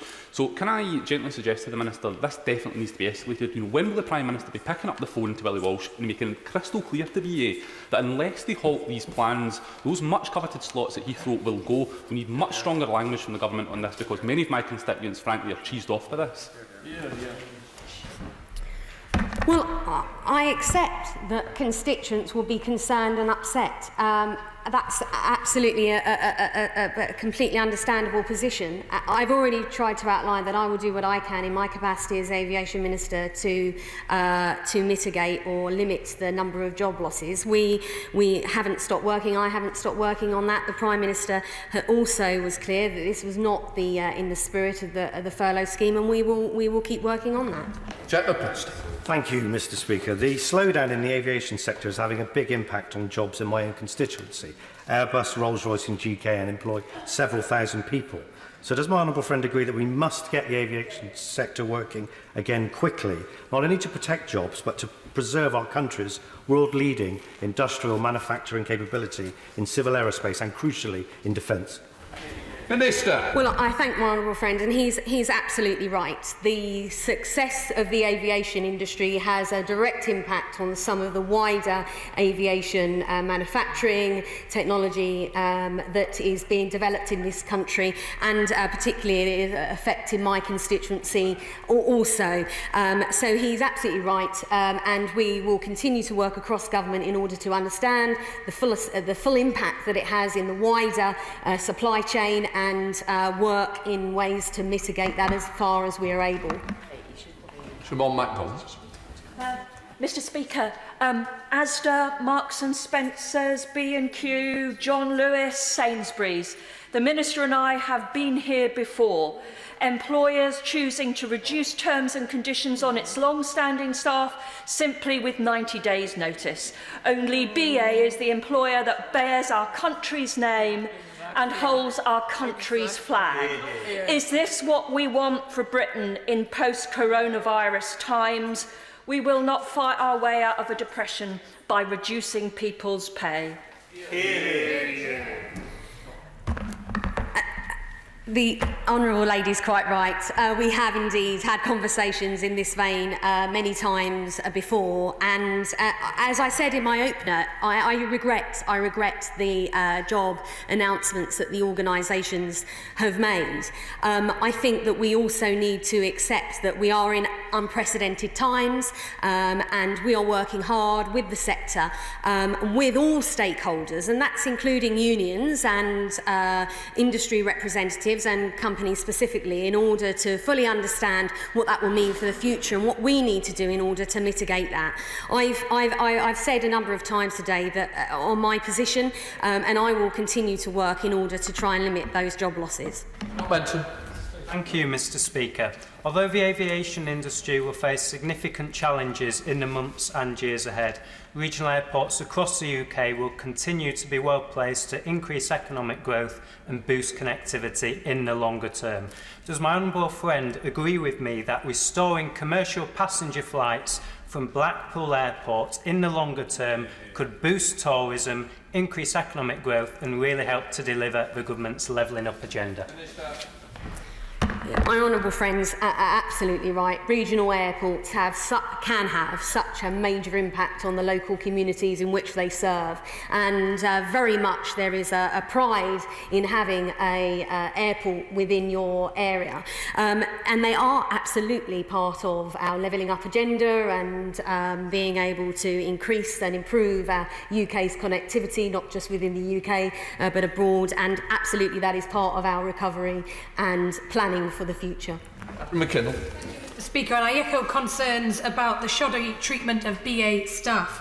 Newcastle Airport's the single largest site employment in my constituency, supporting 4,000 jobs, 19,000 across the North East region. It's pivotal to our regional economy. Airports in Scotland and Northern Ireland have been granted business rates relief. In England and Wales, the government has offered that to retail, hospitality and leisure, but not aviation. She says business rates are not her department, but the Chancellor is not here. So can this government not see that this industry needs support now, but also for the future economic storms that are clearly going to come, that are going to impact areas, particularly like the North East? I understand the impact that any reduction in jobs or the stress of organisations with her constituency will have on her constituency. We have, the Chancellor did announce an unprecedented level of support. That has been made use of. The option to come to us to talk to us about bespoke support has been there and is still there, and I'm continuing to talk to airports and airlines about the ability to tap into that. And we will continue to work with the sector in order to mitigate some of the issues and the impacts that they are quite understandably feeling at this moment in time. 27 withdrawn. We go to Zara Sultan. Speaker, constituents of mine in Coventry South have told me that BA's plan means that they face redundancy, significantly reduced wages and worse working conditions. The company should step back from the brink and instead work with trade unions and the government to develop a strategy that protects jobs and the environment. So will the Minister commit to using the government's powers to prevent this betrayal of staff, such as withdrawing slots at airports and exploring the option to bring back the company under public control? Minister. Well, Mr. Speaker, I think I've outlined the point quite clearly. I've answered a number of questions in the same vein, and that is I will continue to do what I can in order to make organisations within the sector aware that we would rather than use the unprecedented government support that is available to them before making redundancies. I absolutely understand the concerns of the workers that are affected. And we will continue to look at all options that we have as a government to make use of. Chris Grayling. Thank you, Mr. Speaker. I also represent a number of the British Airways employees affected, and I'm grateful to the Minister for her commitment to keep pressurising the airline to try to minimise the number of job cuts. And indeed, I'd encourage her to do that not simply for British Airways, but all the other airlines affected. But, Mr Speaker, this sector is the busiest and biggest of its kind in Europe in normal times. It's crucial to our economy. Can I ask her to work with the Chancellor as he comes to his next financial statement during the course of this year to look at a longer-term recovery plan for the sector that goes beyond the immediate government support and actually sets a path that can put this sector back where it should be, which is at the top of the European league table? Minister. Well, I thank my right honourable friend, and he is absolutely right in the scale and the importance of the aviation sector in the UK compared to other parts of the world, and also the level of employment that creates within the UK. And I am committed, as the Secretary of State is, working with Treasury in order to, and across government, with all government departments, in order to find solutions to a sector which has been and has been affected badly, and obviously will maybe experience a slight lag in regards to the restart, just due to the nature of the work that they do. So I am committed to working with my colleagues across government to find solutions to those questions. Number 13 not here. We'll go to Fleet Drummond. Thank you, Mr Speaker. And can I thank my honourable friend for her comments, particularly of BA, which is affecting a lot of my employees as well. Now, Southampton Airport is an important contributor to the economic prosperity of the wider region and has already seen the loss of Flybe, which was 95% of its business, so it's already struggling before COVID-19. What further steps can the government give to regional airports like Southampton, which are relied on by a wide range of companies, and it's a lifeline for business and other travel? Well, I thank my honourable friend, and I know very well the impact of the coronavirus has on Southampton Airport, and they are a great asset on the south coast. We are engaged constantly with the airports, and I'm committed to doing that and having those conversations of what we can do to help those regional airports, and that will continue. So we fully understand their pressures, and where we can act, I will do my best to achieve that. Thank you, Mr Speaker. On the 12th of May, I raised the worries of many of my constituents, some of whom had over 30 years of service with the Transport Secretary. One constituent highlighted to me that on his road alone there are 5 BA members of staff. And let's be clear, these are staff members who've given up birthdays, funerals to serve BA. They've made sacrifices. They fear losing everything when the sham of a consultation ends in 2 weeks. So will the government act urgently now to ensure supports are provided to those constituents and others? As I thank the Honourable Lady, the Department of Work and Pensions are ready to stand ready to help and support anyone who's affected by this. I have to reiterate that terms and conditions are for negotiation between the employer, employee and or their representatives, and government aren't part of those discussions. If terms are not agreed to, there is still a matter. There are still options for recourse. I am monitoring the situation closely. I think there's many constituencies affected. We will keep an eye on what happens in relation to that particular point that she raises. But absolutely, I want all employees to be treated fairly and given the respect that they deserve for the contribution they've made for the businesses in which they've worked. Jameson. Mr Speaker, I'm grateful to the Minister for confirming that the Government would be willing to enter into bespoke agreements and arrangements with airlines. Given that British Airways in particular is ultimately a private company and thinks it can behave as disgracefully as it wants to, how does the government intend to mitigate that? Well, as I have said, I, as the Aviation Minister, absolutely would expect that any organisation would be treating their employees fairly in the spirit of partnership, and absolutely it is a question for the organisations as to whether they feel that they're carrying out their social responsibility and acting in a good way. But absolutely there are opportunities for us as we move forward. We have the Restart and Recovery project where we are working with the sector to find ways in which we can speed up the recovery within the aviation sector, and I'm sure that Treasury and across government we are looking at ways in which we can mitigate all of these things that colleagues quite rightly have raised here this morning. We're a Hobhouse. Mr. Speaker, now is the opportunity to move the aviation sector towards net zero. Government needs to require the gradual blending in of synthetic fuels, first for all international flights, for all internal flights, and then international flights via international agreements. There is a mechanism for doing this via the renewable transport fuel obligation. Will she commit towards this move towards a net zero aviation industry? The Honourable Lady knows that obviously decarbonisation with the aviation sector is a very important priority for government and also the sector themselves. They've come together to work towards that, and I will commit as the Aviation Minister and the Department to working with the sector in order to reduce those emissions and decarbonise the industry as far as we're able. Ian Paisley. Thank you, Mr. Speaker, and can I put on record a thanks to the Minister for the several meetings she's had with myself and colleagues over this crisis to deal with the airport situation in Northern Ireland, which has its own particular problems. I'm sure she agrees that the staff of British Airways who operate out of Northern Ireland, cabin crew, pilots and other staff, feel absolutely betrayed by the conduct of Willie Walsh and the organisation. They carry the strapline national carrier. It should be changed to national disgrace by the way they have operated. But the government can't have it both ways. The government can't close air traffic down, introduce a quarantine that will impact on airports and airlines, and then say this has nothing to do with us. Action has got to be taken to address this holistically, and I urge the Minister and the government to act.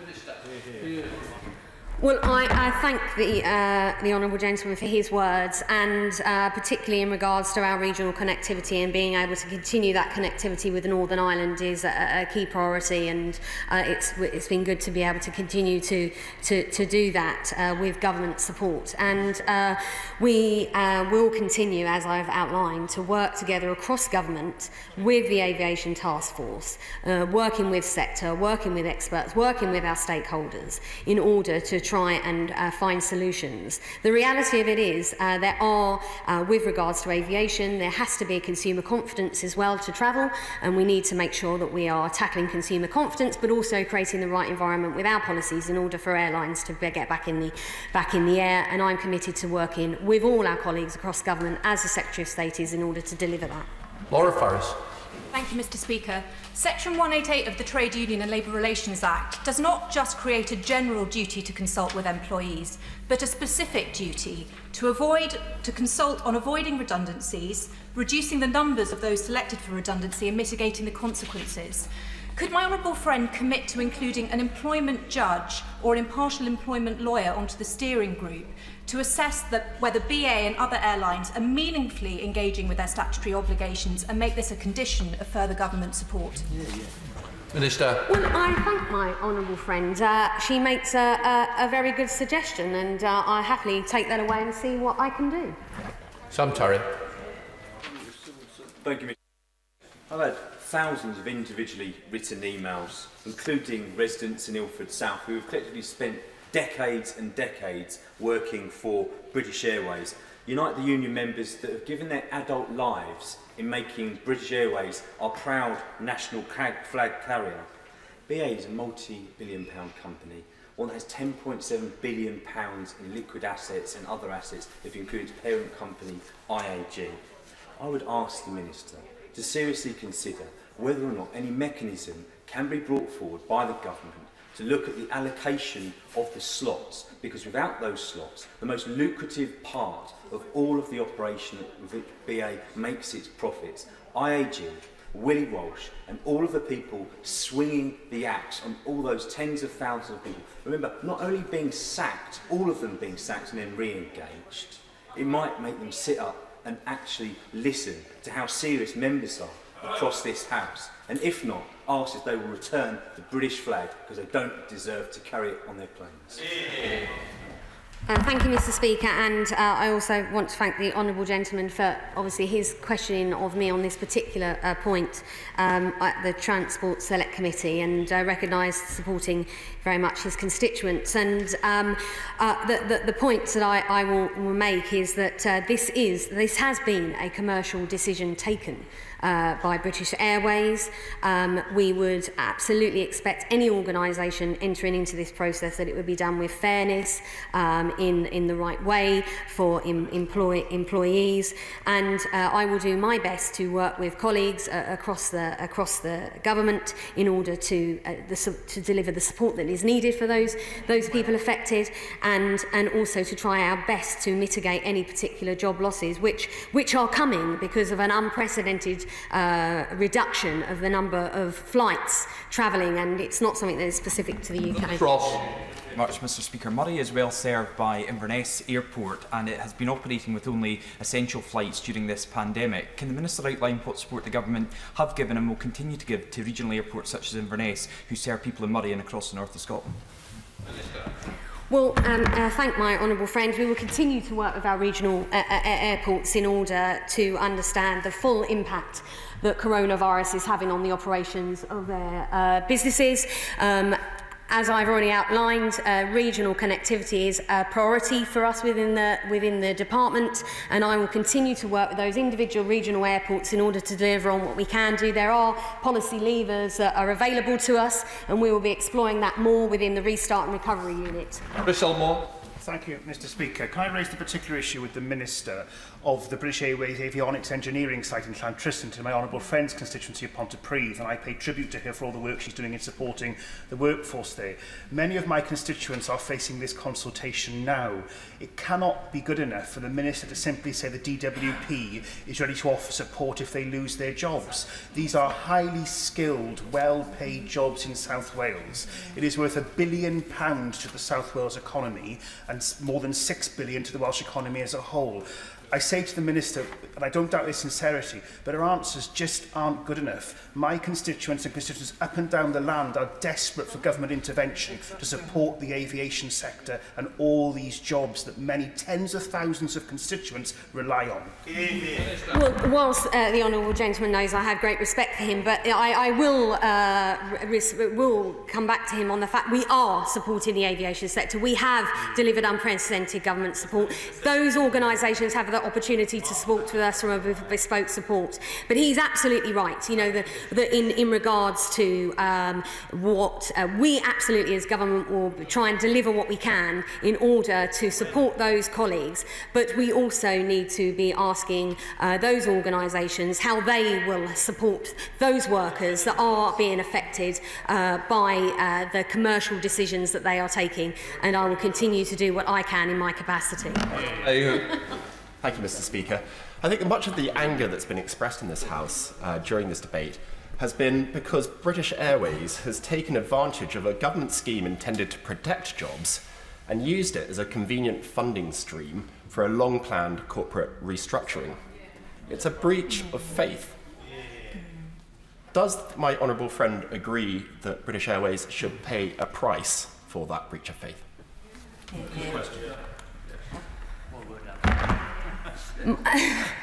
Yes. Thank you, Mr Speaker.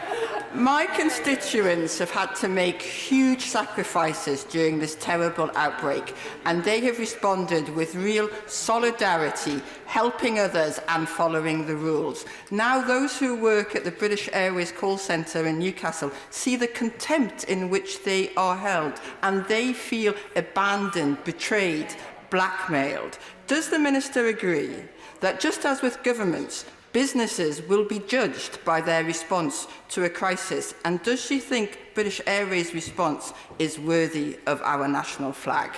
Minister. Well, I think the honourable lady is right. Businesses are judged in the way they behave and the way they treat their employees, and I think we will need to wait to see how British Airways is judged by the consumers and the customers they reach out to, and I will do whatever I can in order to work with those airlines to mitigate any job losses. Come in, Holden Red. Thank you, Mr Speaker. I can understand the public concern that's given rise to the policy on quarantining. Would it be worth publishing both the economic and the public health impacts of that policy, with and without air bridges, to properly inform the public debate?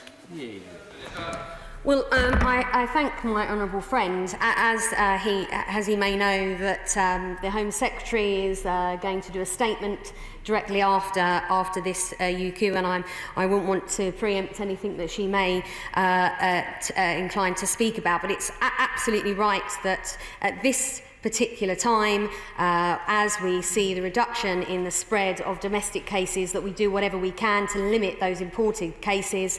That is why the decision has been taken, and I've outlined that I'll be working hard with the sector and the team at DfT across government in order to find solutions to make sure that we can get airplanes in the air and passengers on their holidays as quickly as possible. 44 withdrawn, so we go to Dr Andrew Morrison. But the Minister must have made an economic assessment of the effects of quarantine. Does she accept that there is no point in quarantining people coming from countries with a relatively low disease burden to the UK? And if she does, which European countries specifically has she in mind for quarantine, since all of them, pretty much, have a lower disease burden than the United Kingdom? Well, my honourable friends will know that in DfT we are working closely with our colleagues in the Home Office in regards to the implementation of the borders and quarantining policy in order, and particularly to make sure that we are expressing the concerns and the needs of the aviation sector and how that can be implemented practically. As he will know, that many countries across Europe and across the rest of the world are there's a number of differences in the implementation of the quarantining measures and other measures, and we will continue to keep working to do that in order to find solutions. Thank you, Mr Speaker. And along with all the other members who have demonstrated so clearly today, I'm increasingly concerned by the actions and apparent decisions of British Airways and its management teams. Whilst these are difficult times for everyone, BA does have a duty to its employees, including all those who live in Newport West. And again, I pay tribute to my colleagues from the honourable members from South Wales for the work that they've been doing in this concerted effort in South Wales in particular. So what discussions has the Minister had with the relevant trade unions about the impact of the redundancies on people up and down the country? So, I thank the Honourable Lady. So, my department and myself engages with unions in regards to the impact of jobs, and we've heard, and I've got some other meetings coming up with the unions. Absolutely, within the department, we have been very clear, and I would think the unions would say that we have been working with them over this period, and we are committed to doing that in order to deliver on behalf of workers as far as we can. Thank you, Mr Speaker. Of course, British Airways is a private company, but the reality for many employees and customers is that it's a national institution. And the reality is that for many employees, perhaps they've shown more loyalty to British Airways because of that than a normal airline. But also customers. I think there's been occasions where I've actually paid more to fly with British Airways because I actually, as a British citizen, felt some loyalty towards it. Would the Minister take into account both the employees who have been most acutely affected, but also us as national citizens who have shown loyalty to British Airways when they decide how to deal with British Airways and the way they behaved over the last couple of months? I thank my honourable friends. I think I've been very clear about my position. I think that we need to keep working in order to protect as many jobs as possible, and we will continue to work with the Restart and Recovery Group in order to find ways in which to help the aviation sector to recover. 48 and 49 withdrawn, so we come to the final question from Ben Bradshaw. Given it has no basis in science and will inflict further damage on a travel industry that's already on its knees, and is widely opposed in this House, including this lunchtime by the chairman of the 1922 committee, would it not be better, rather than to introduce this quarantine for 2 or 3 weeks, just to abandon it and just leave it there?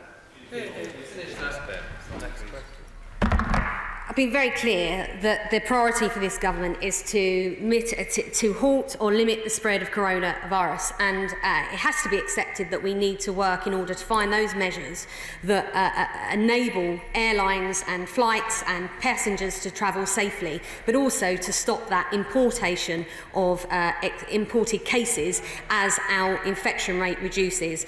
We are working hard across government in order to find policy measures in order to achieve that, and that is what the quarantine policy is about. In order to allow the safe exit of honourable members participating in this item of business and the safe arrival of those participating in the next, I am suspending the House for 5 minutes. Thanks, everyone.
Order.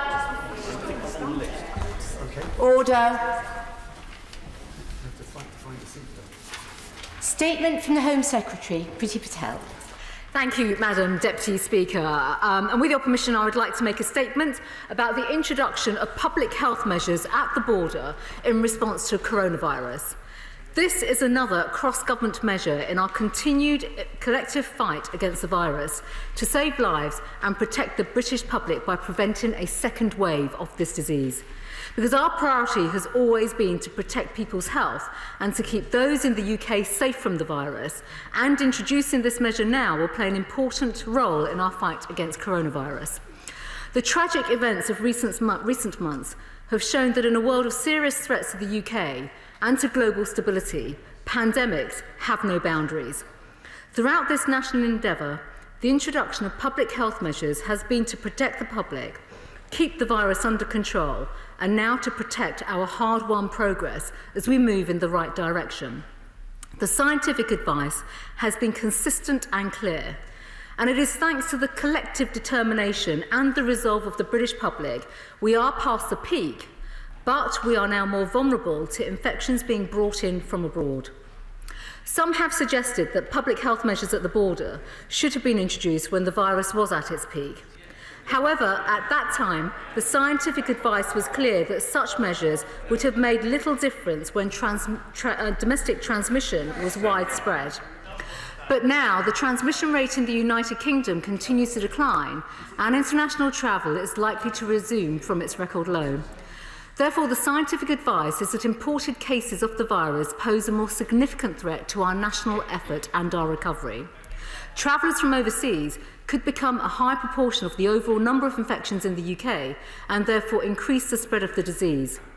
The government has therefore taken a proportionate and time-limited approach to protect the health of the British public. Madam Deputy Speaker, I will recap and recall to the House the key points of the public health measures the government is putting in place from the 8th of June. These temporary requirements are set out in the full health protection regulations laid today, and these will apply across England, with devolved administrations laying their own regulations to set out their enforcement approaches. To limit the spread of infection, arrivals must self-isolate for 14 days. This is the incubation period of coronavirus, and this follows expert medical advice and is in line with the NHS Test and Trace Service self-isolation period for anyone who has been in contact with the disease. Working with key industries, the government has deliberately included a limited number of exemptions to the self-isolation rules to allow essential services and supply chains to continue, keeping food on our tables and getting vital medical and PPE to the front line. The responsibility for sector-specific exemptions sits with relevant government departments. Arrivals to the UK will be required to fill in a contact locator form, including details as to where they will isolate and how they can be contacted.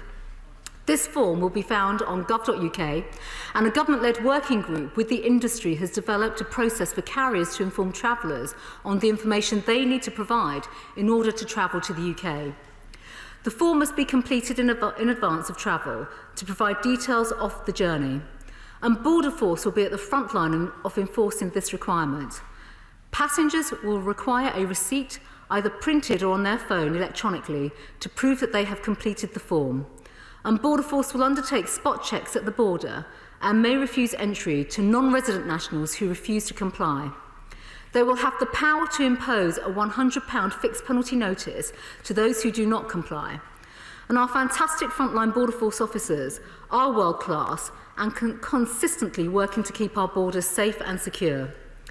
The data collected will be used by Public Health England, who will undertake checks and ensure people understand and are following the rules.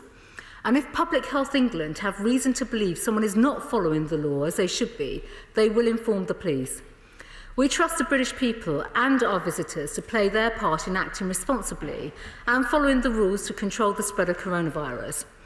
But, Madam Deputy Speaker, we will not allow a reckless minority to put our domestic recovery at risk, so there will be penalties and enforcement for those who break them. A breach of self-isolation could result in a £1,000 fixed penalty notice in England or potential prosecution.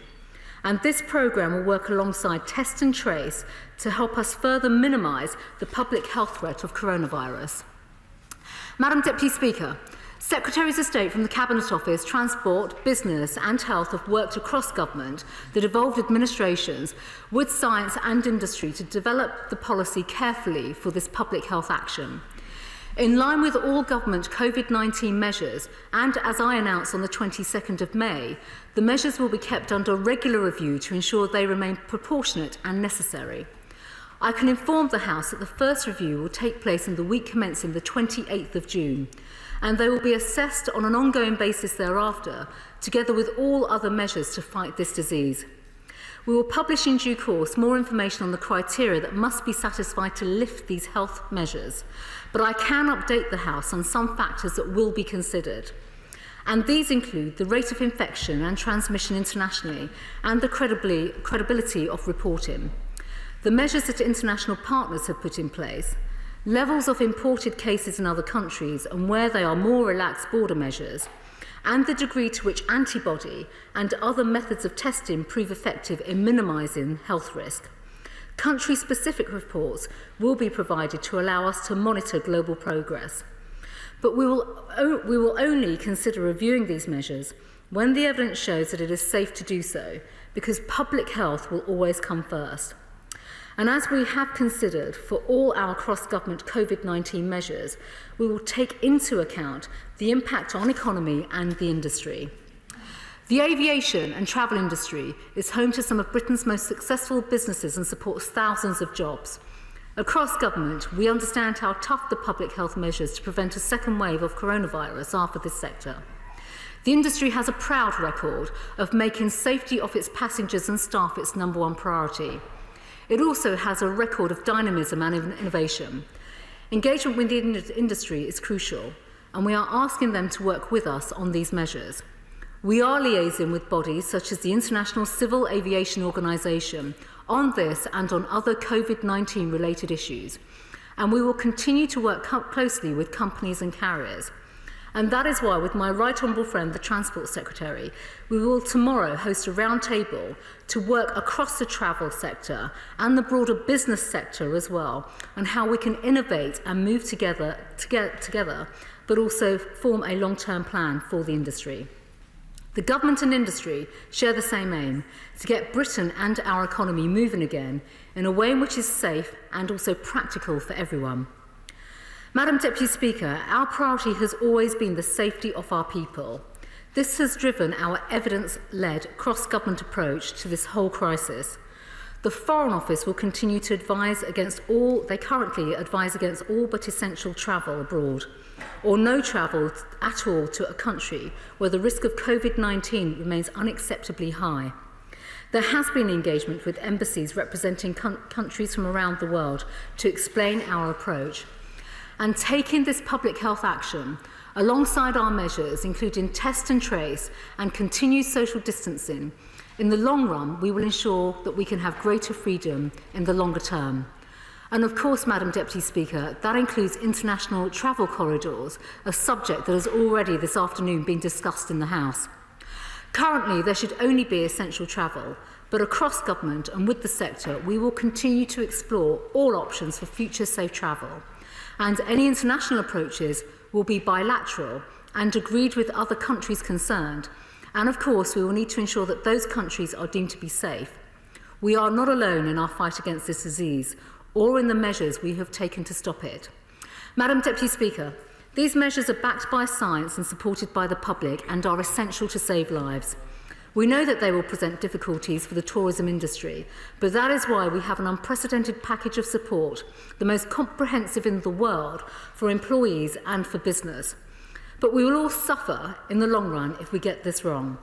And that is why it is crucial that we introduce these measures now. Let us not throw away our hard-won progress in tackling this virus.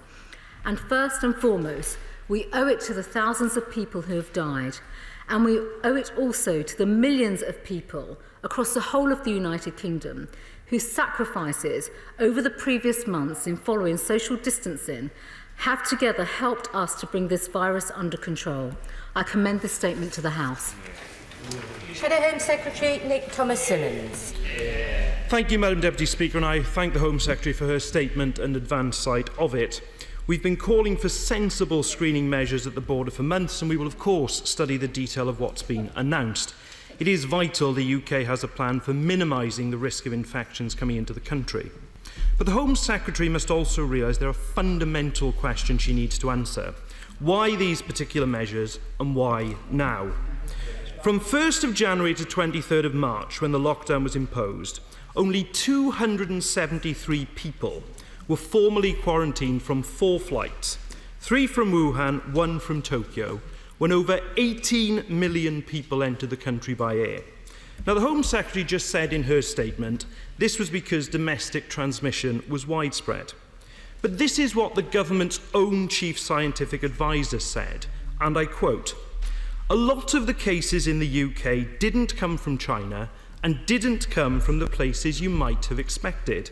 They actually came from European imports and the high level of travel into the UK around that time.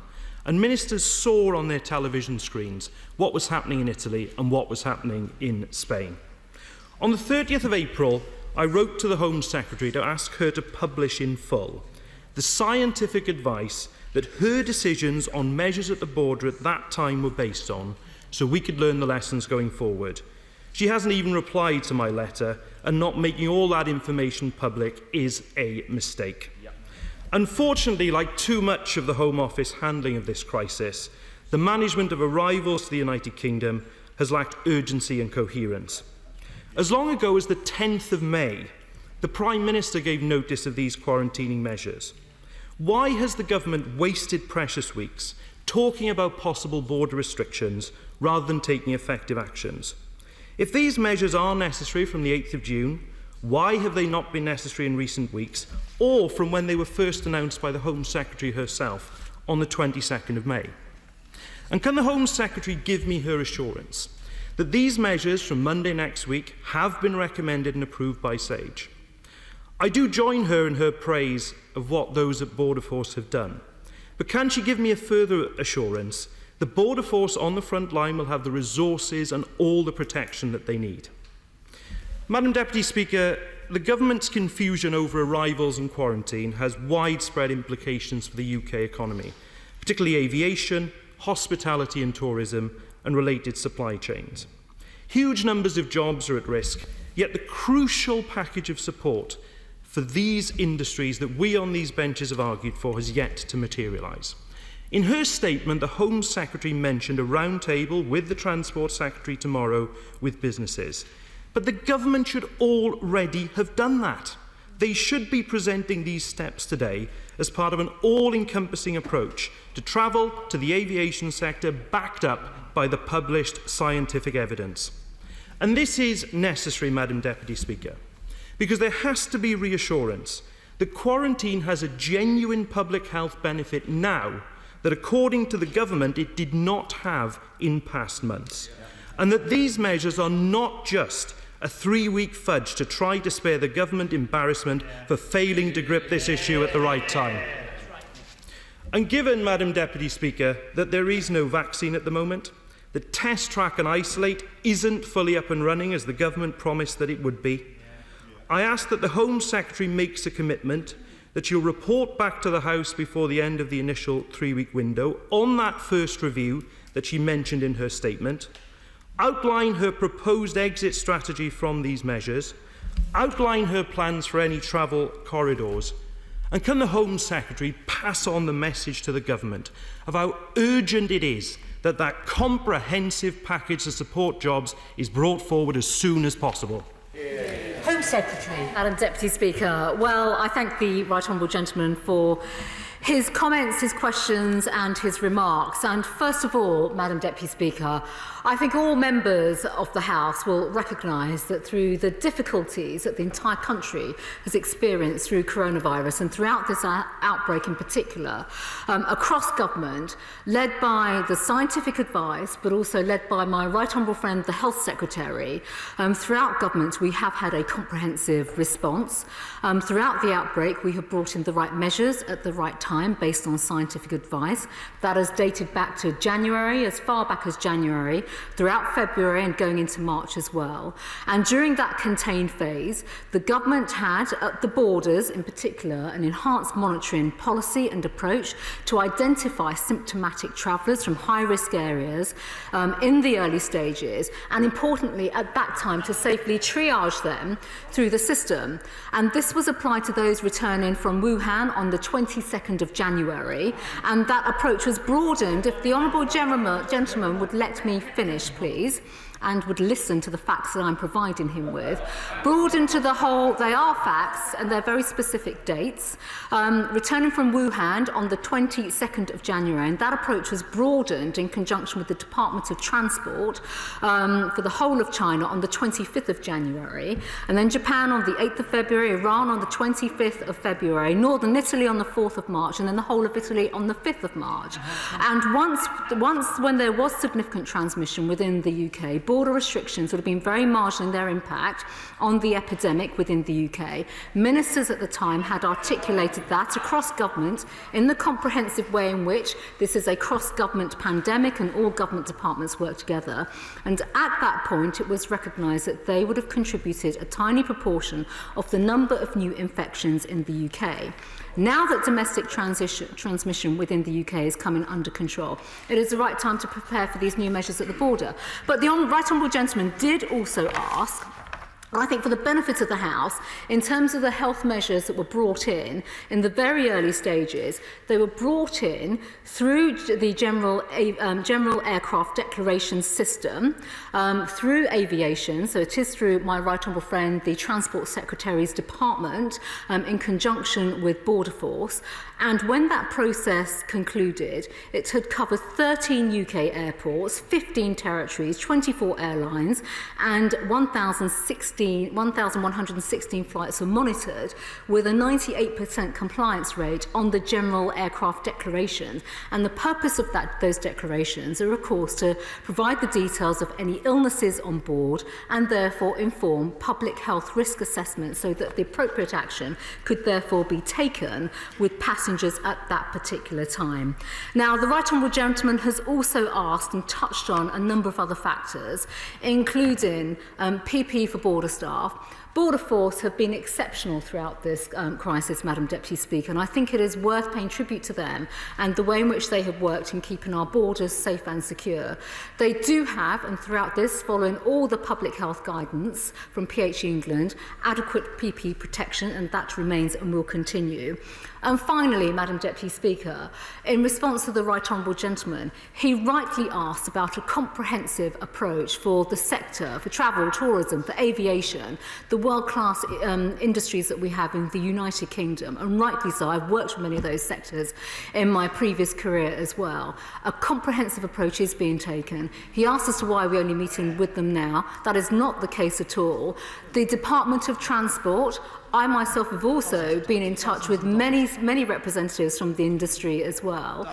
We work across governments, and I know the Honourable Gentleman is nodding his head on that point as well. In response to the Transport Secretary, he would rightly expect a comprehensive approach. That comprehensive approach will be coming forward again on the floor of this House, not just by myself, but my other colleagues, my right honourable friends as well across government who lead those departments, and the collective response to this particular issue.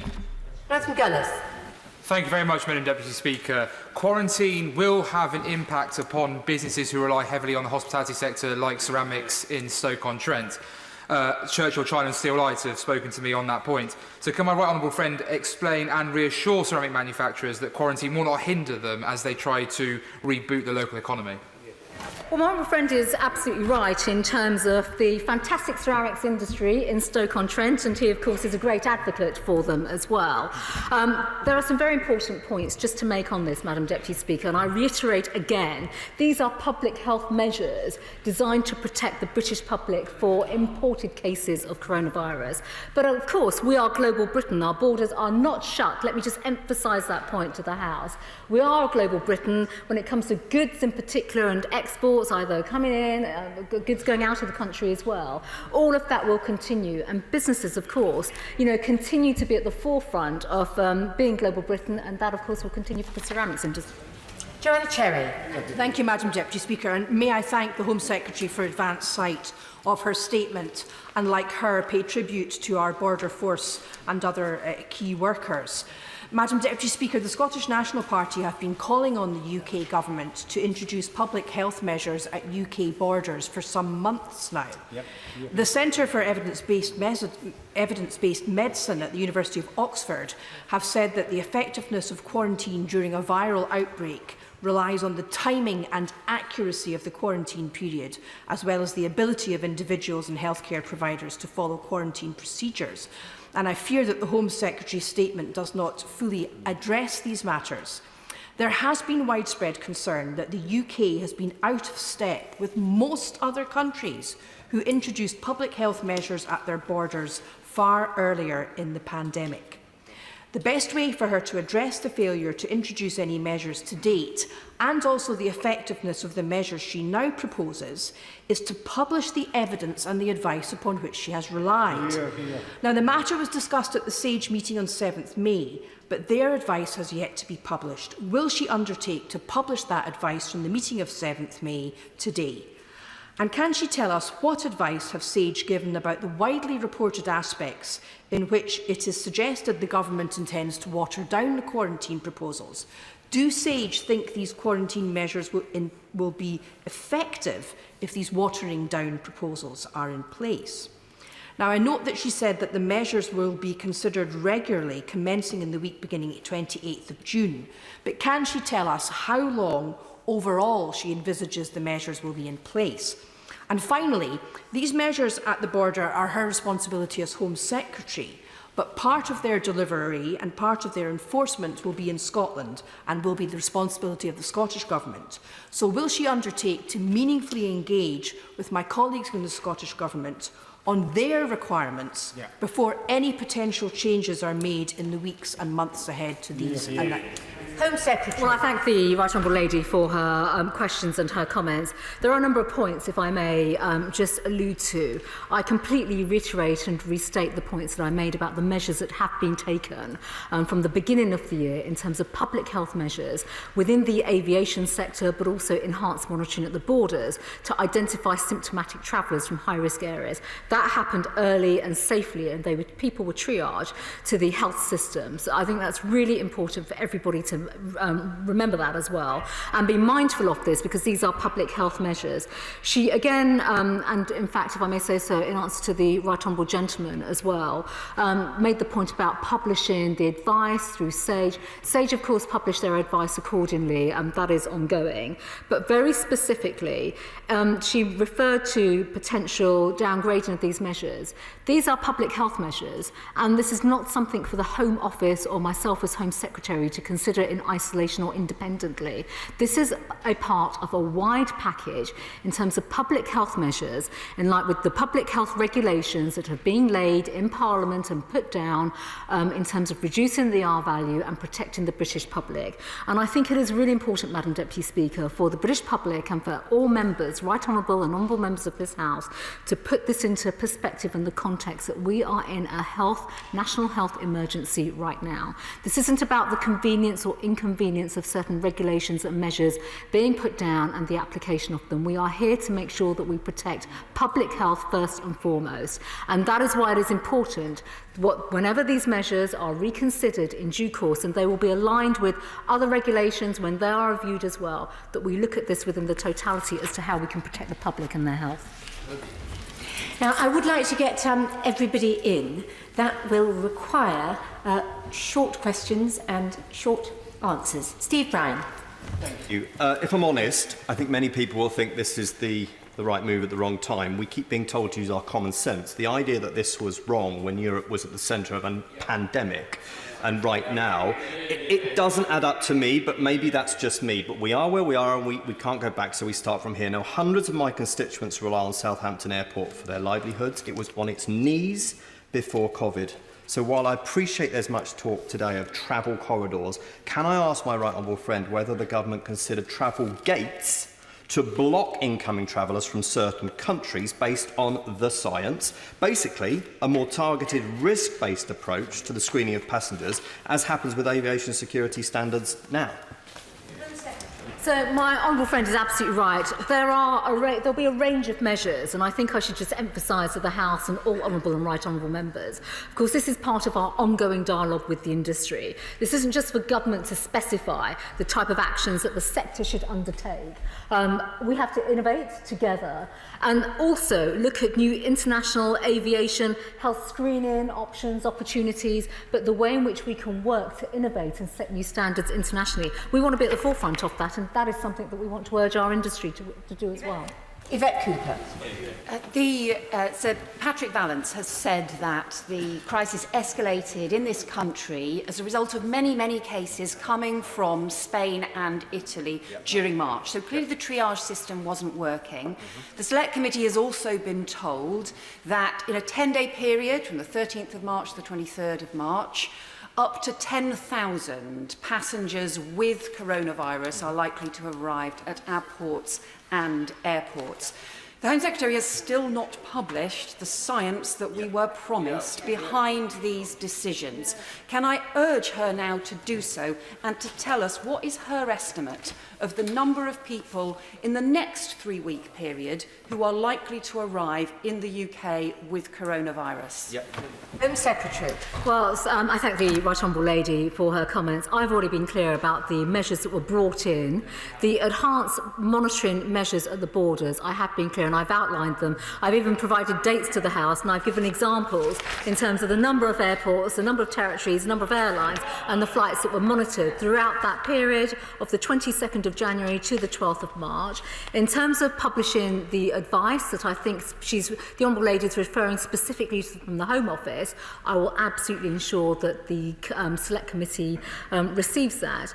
And in terms of the number of incoming passengers, Madam Deputy Speaker, it is well known and documented through air passenger data, and that does not include ports, ports are separate, that the number of passengers travelling and arriving to the United Kingdom has been at an all-time low and have completely fallen off. That is something obviously we can't predict for the next 3 weeks, but obviously working with the Department of Transport in particular, we will collect that information and we will make that public. Dr Ben Spencer. Thank you, Madam Deputy Speaker. The introduction of a 14-day quarantine is a very blunt tool, with many downsides and consequences, and it effectively grounds the aviation industry. Would my right honourable friend agree with me that rather than using this blunt tool, we should move as quickly as possible to a precise and targeted approach based on science and international safety standards that will protect passengers, the public, but also staff working in the airlines, the airports and on public transport, and in doing so enable our planes to fly again, saving livelihoods and businesses while keeping the public safe? Well, my honourable friend makes very, very important points, and actually I would like to pay tribute to the aviation sector and the industry. They are dynamic, they are innovative, and when we look at the work that they have done over decades when it comes to keeping the public safe, when it comes to aviation travel, they have been world leading. That is exactly what we want to do in terms of the work that we undertake with them.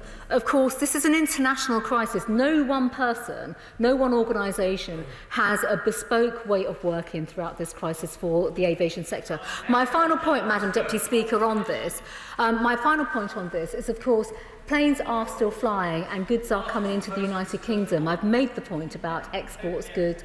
This is still very important for the aviation sector, for the freight sector in particular. And of course, that's very important to the health of our economy, but also the way in which we can continue to innovate. And Christine Jardine. Thank you very much, Madam Deputy Speaker. The Home Secretary has made much of the scientific advice that earlier in the pandemic it was clear that such measures would have made little difference. Would the Secretary of State acknowledge that as we have an acknowledged death toll approaching 50,000 people, that perhaps that little difference might have been significant to a lot of people in this country at that time? Does she now regret not making that little difference? And could she please answer my right honourable friend's question when he asked if that advice and the advice she refers to today both came from SAGE?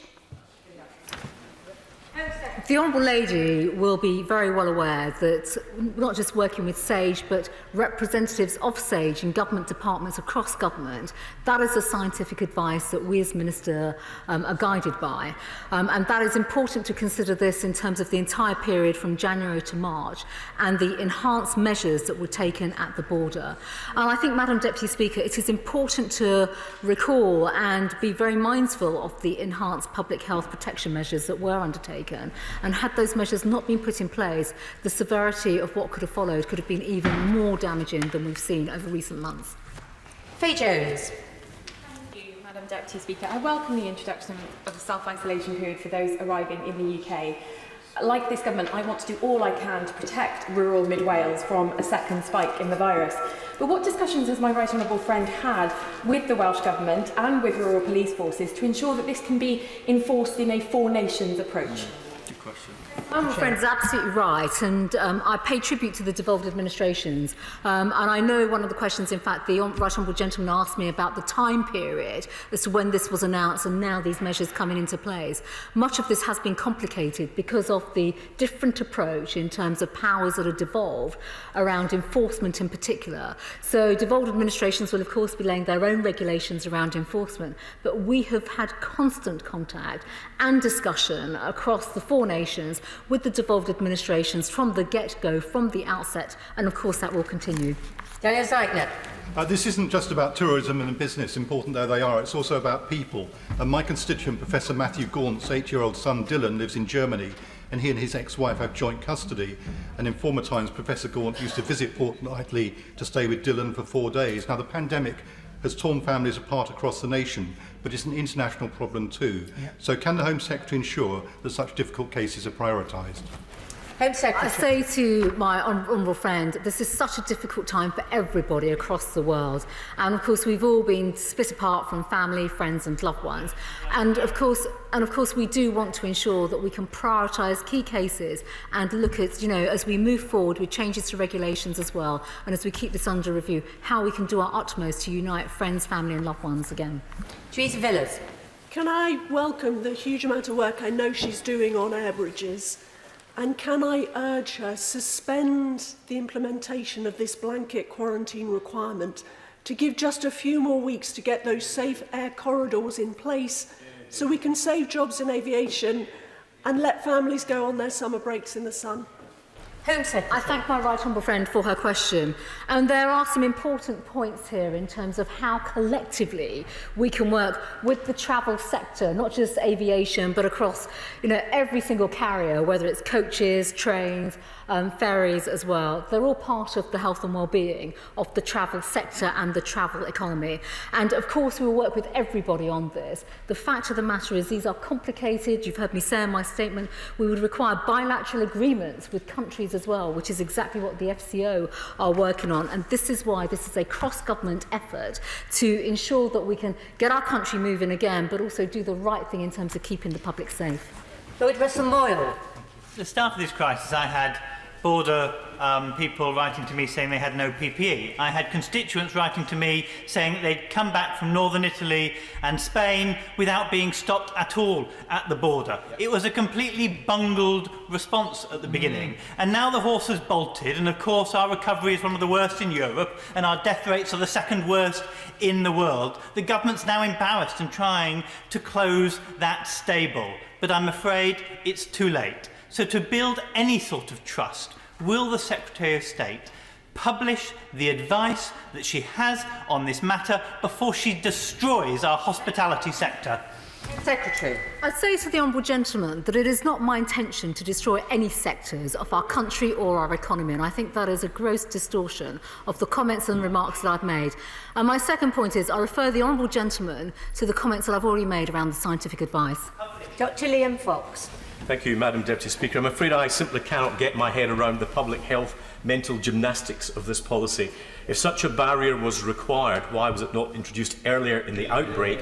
And if it is a contingency measure against a so-called second wave, why apply it to countries with a lower infection rate than we already have? And surely the answer lies in the government's test and tracing system rather than unnecessary economic isolation. And I know my right honourable friend's not answerable for the public health elements, so she can tell us, please, from a Home Office perspective, in the event of air bridges being established, how will it be possible to identify transit and, more importantly, stopover passengers who may be able to come through the bridge from higher risk areas to the UK? Well, I thank my right honourable friend for the point that is made around transit passengers, but also future travel corridors. I'm sure we'll all agree on a term to use in the future. The fact of the matter is, from a Home Office perspective, we have created the contact locator form, and it is that data which will be instrumental in basically giving people that safe passage, the clearance to go through and transit onto other locations. But the fact of the matter is, Madam Deputy Speaker, that piece of work has been done. We should be able to, and this again looks to the future, working with the aviation sector, we should look to how we can adapt that so that in due course that locator form can contain so much more other information, including COVID test data or even electronic travel authorisation, that can help to really bolster the industry in the sector. As I've said, get people moving, get planes flying, get people travelling again internationally, but also give public confidence about the health protection that they're looking for. Let's several Roberts. At a time when most European countries are in a much improved condition to the that of the UK, the concern for communities in constituencies like mine is transition by travellers within and between the nations of the UK. Now, I've spoken to the police, to representatives of the tourism industry in North Wales and local community leaders. We all want our attractions and accommodation to open as soon as possible. We therefore need to be able to provide every assurance to vulnerable residents and their families who are anxious about the risks implicit in thousands, and I emphasise, thousands of people arriving in their communities on the day after internal holiday travel restrictions are lifted in the UK. Will she come back to the House to explain what steps she's taken to ensure that holidays at home are safe for everyone? Order. If we're to get everybody in, we do need to have very short questions and short answers. Just the question, please, will be the best way of us getting through this. Home Secretary. Thank you, Madam Deputy Speaker. First of all, let me pay tribute to the police across the country for the way in which they have been following the approach when it comes to enforcement, but also encouraging people on social distancing. And I'm very well aware, not just across the four nations, but in particular in Wales, of great work that has taken place. I'd be more than happy, working with my colleagues across government, to come back when it comes to the domestic tourism, when it comes to vulnerability and people that are shielded, to give the assurances around public health measures and the protections that are required. Peter Gibson. More than 90% of countries have deployed a form of quarantine so far. Does my right honourable friend believe that the measures she has outlined today are being taken by the rest of the world are consistent, and are they vital to keeping our citizens safe? Well, I thank my friend for the point and his question. I think actually there is a reflection here in terms of the fact that other countries, of course, have introduced measures at the border, whether it's self-isolation, and much of this is self-isolation as well, on the basis of protecting their domestic population from imported spreading of the virus. It is right that we're doing this now. The science has been consistent on this, and that is absolutely in the right interest when it comes to protecting public health. Jim Shannon. Thank you, Madam Deputy Speaker. Northern Ireland is the only part of the United Kingdom with a land border, and therefore on the front line literally. Can the Minister outline discussions and talks with the Northern Ireland Assembly that she referred to, how she believes that she can marry the health measures at our ports and airports, along with those in neighbouring Republic of Ireland, to ensure the viability of our ports and our airports for trade and tourism, but also for ensuring safety and wisdom? Well, I thank my honourable friend for his question, and he's absolutely right. Of course, when it comes to trade, keeping passenger flows going, we have been working with my right honourable friend, the Secretary of State for Northern Ireland, who will be very aware of some of the discussions that have been taking place.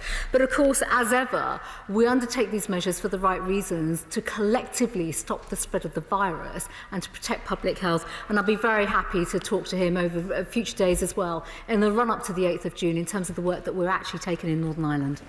Sir Graham Briggs. Thank you, Madam Deputy Speaker. Hundreds of thousands of jobs will be lost if the airlines are unable to fly their crucial peak summer schedules. But the airlines are making those decisions now. Will my right honourable friend undertake to make sure that we have clear criteria for air corridors and the first list of safe countries well before the 3-week review on the 29th of June? Well, if I can assure my right honourable friend, and I'm very familiar with his own regional airport as well, and the operators of that airport, that is something that my right honourable friend, the Transport Secretary, will be leading on. And of course, I will work with him and all colleagues across government as well to ensure that we start really pursuing those plans and proposals. So of course we can get aviation up and running again, safeguard jobs, safeguard the economy, but also, as I said at the same time, look at the methods in which we can protect public health. Chris Bryant. The horse has bolted. Yeah. I don't understand why she doesn't get this. She won't be able to screen people at the ports. She can't track them when they leave the airports. She can't enforce the quarantine when people get to their homes. And she can't even ensure that these people who might be COVID positive aren't using public transport to get from the ports to their homes. So she's not going to be protecting anybody. Can she name a single country in Europe which has a higher infection rate than the UK? Home Secretary. Well, I refer the honourable gentleman to my statement and the reason as to why these measures are coming in right now. I recognise from the tone of his question that he fundamentally disagrees with the government's position and the approach that the government has taken collectively. But the fact of the matter is, when it comes to other countries, we will work bilaterally in terms of travel corridors and how we can move the sector forward to bring in the right kind of public health measures that safeguard countries, travellers and passengers. That is the right thing to do. And as I've already explained to the House, Madam Deputy Speaker, the science has been consistent on this, and these measures are here to protect public health. Henry Smith. Thank you, Madam Deputy Speaker. What advice did the Home Secretary receive from the Scientific Advisory Group on emergencies with regard to introducing these quarantine measures? And will she look to have a more regular review of them, weekly, I would suggest, rather than 3-weekly? Well, Madam Deputy Speaker, as I explained earlier on in my statement in terms of the advice that has been provided consistently, both to the Home Office and to other government departments, in terms of the review, I've outlined already the 3-week review period, but that review will be aligned with the other health reviews that are taking place, based on protecting the public. And of course, these are public health measures, and it's right that we look at all public health measures and regulations in the round to protect the British public. Kangan Mahindra. Thank you, Madam Deputy Speaker. Before I ask my question, can I put on record that my wife does actually work as a contractor for an international travel company? Can my right honourable friend confirm that these health measures will be time limited and remain proportional to the threat facing our country, and will be altered when we can be sure it won't jeopardise the health of UK citizens? Home Secretary. Well, my honourable friend is absolutely right. I have said today already that these measures will be reviewed, and they, of course, will also be reviewed and aligned with the other health measures that have been brought in. And I emphasise again, Madam Deputy Speaker, that it's important to look at this within the totality, in the round, alongside the actual desire of our country and government to get the R value down so that we can unlock and reopen society in so many other ways. John Speller. Thank you, Madam Deputy Speaker. And just now we had a junior Transport Minister, subbing for the Chancellor, wringing her hands about the aviation industry. And the Home Secretary has just thrown her, the industry and its workers under the bus. And at the same time has put up a massive "Britain is closed" sign. So at the very least, will she demand from the Chancellor of the Exchequer that he extends the furlough scheme to try and avert hundreds of thousands of workers being thrown on the dole in the next few weeks? Well, first of all, Madam Deputy Speaker, I do find the right honourable gentleman's tone somewhat objectionable. I've been incredibly supportive of the aviation industry, and I can hear sarcastic cries of tough. I think it's important to reflect the way in which the aviation industry is dynamic, it's innovative, it's huge to our economy, and I'm not shutting it down. On the contrary, I'm working with my right honourable friend, the Transport Secretary, the Business Secretary, and all colleagues across government. These are cross-government measures which I will restate to all members of this House when it comes to protecting the public health of our nation. And of course, I hear his comment with regards to furlough scheme, protecting jobs. Of course, we all want to protect jobs. This has been a tremendously difficult period. Economically, we will have major economic issues to confront as we come out of this dreadful, dreadful situation. We're not on our own. The international economy is in exactly the same space, and it is right that we work collectively rather than in an aggressive way and in a hostile way to find the right solutions for the people of this country in terms of health protection, but also their long-term jobs and their livelihoods. Harriet Baldwin. Thank you, Madam Deputy Speaker. After 9/11, the aviation industry found a way almost instantly to find box cutters and get them off aeroplanes. After the shoe bomber, the aviation industry found a way almost right away to detect the smallest quantity of liquid in people's luggage. So if tomorrow the aviation industry and the inventive people around the world are able to find a way to swab and take temperatures and get an almost instant result back before and after every flight, will she drop these regulations? Well, first of all, Madam Deputy Speaker, it is not for me personally to drop these regulations. These regulations are being laid across in the House in conjunction with other government departments. But it is, and I do want to emphasise this, and I've said this on the 22nd of May, that this is just one component. We are speaking about track, trace and isolate, potential fast testing for passengers. There are many other aspects to how we can make aviation and travel safe going forward to protect passengers and their health. That is exactly what we need to do, working with the aviation sector and the travel sector and other carriers. And of course, it's for them to innovate, and we will support them and work with them to make sure that we can look at all measures that we can bring forward for the sector to keep passengers safe, but at the same time to protect the British public. 23 and 24 withdrawn, so we go to Lillian Greenwood. Thank you, Madam Deputy Speaker. Scientific research into this virus is thankfully an international effort. So can she explain the evidence that she's seen that underpins her decision to introduce a blanket 14-day quarantine now, at precisely the time that other countries are beginning to ease restrictions that they introduced months ago? Why is the UK government's approach so at odds with our neighbours? First of all, I refer the Honourable Lady to my statement in terms of why these measures are coming in right now. And my second point is these are cross-government measures. These have not been taken in isolation, i.e. just one department. We are working across government, led by the Department of Health, working with my right honourable friend, the Transport Secretary, working with the Business Secretary, working with the Chancellor of the Exchequer across government. These measures have been put in place collectively, and they will stay in place until the public health situation in this country changes. And this government, Madam Deputy Speaker, finally, is absolutely committed to protecting the public health of our nation. That is the right priority. I know she clearly disagrees with that and shakes her head, but at the same time we will continue to work with the industry to look at new measures going forward. Sally-Ann Hart. Thank you, Madam Deputy Speaker.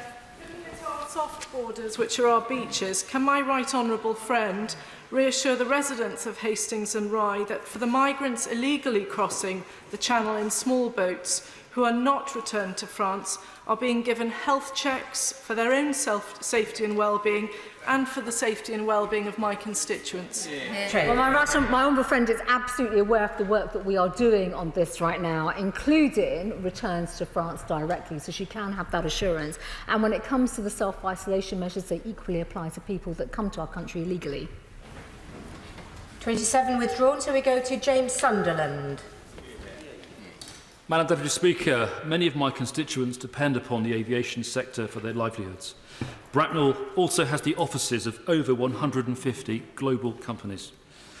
Could the Home Secretary please assure me that the support for my constituency and beyond will be given through a pragmatic application of the policy, and also that the policy will not just be reviewed but lifted at the first opportunity? Home Secretary. Well, I thank my honourable friend for his question. He's absolutely right and makes a very powerful case on behalf of his constituents and their livelihoods for the sector that they are employed in. And it is absolutely right, Madam Deputy Speaker, that we as a government continue to work to give that support.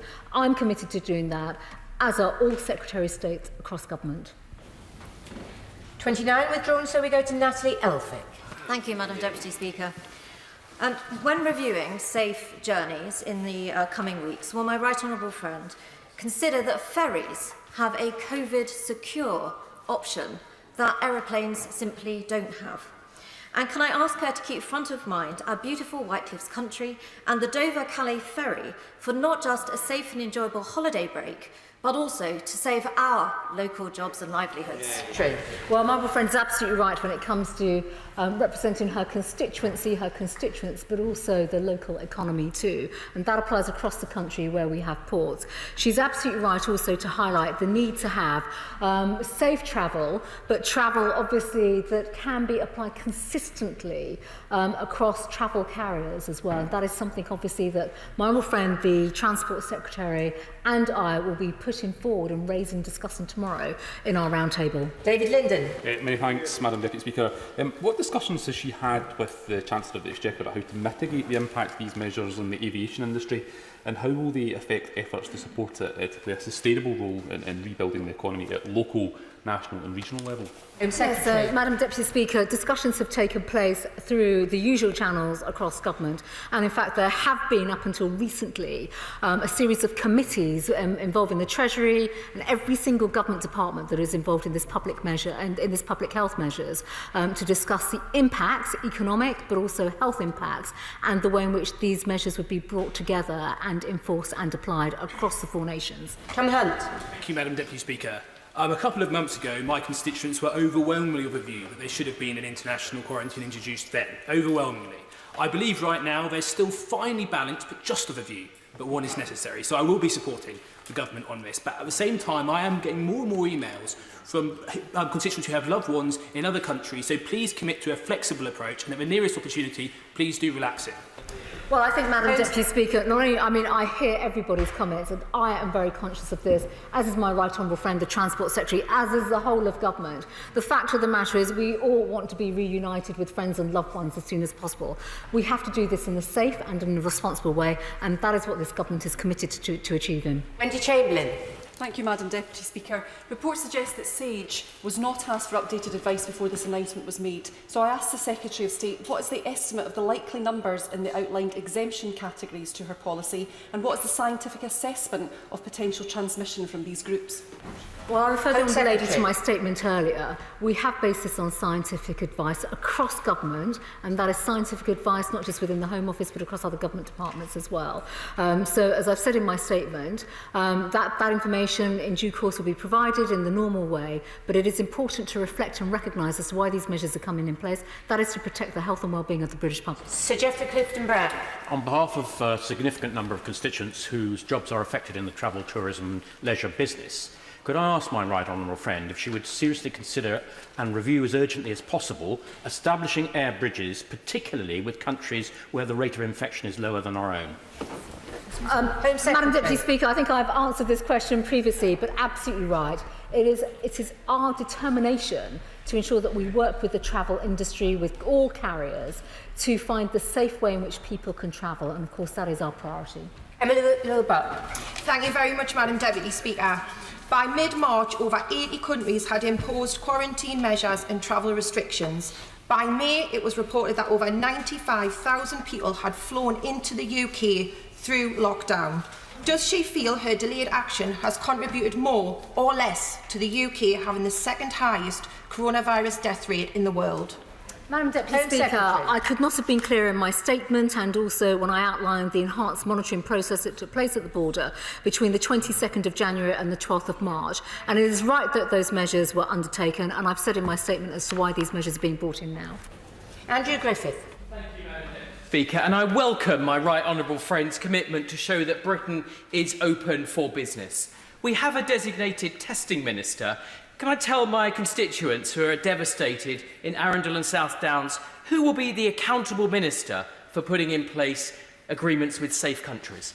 Home Secretary. Well, my honourable friend is absolutely right to ask this question because these are cross-government measures. So in terms of bilateral agreements, of course, that will be with the Foreign Office. On the test and trace and isolate approach, that is the Health Department. And when it comes to sector-specific issues, they will be department by department. But when it comes to travel and aviation, this will be obviously the Secretary of State for Transport and myself, and I'll continue to work collaboratively across with all government departments. Henry. Thank you, Madam Deputy Speaker. Regardless of the merits of otherwise of this measure, it will disproportionately hit tourist economies, especially in rural areas such as the one I represent. The Secretary of State said earlier that she understood the impact. Can I ask what specific conversations she's had with the Chancellor about extending furlough and issuing grants to help the sector survive? Well, I have discussions with the Chancellor on a regular basis, and of course that applies to all aspects of the economy, not just the furlough scheme. And I'd be very happy, having heard the honourable gentleman, to take away specific points that he has, and I will raise them with the Chancellor. Sir Desmond Swain. To limit a second wave of economic damage, will she bring forward the review of this policy by 10 days?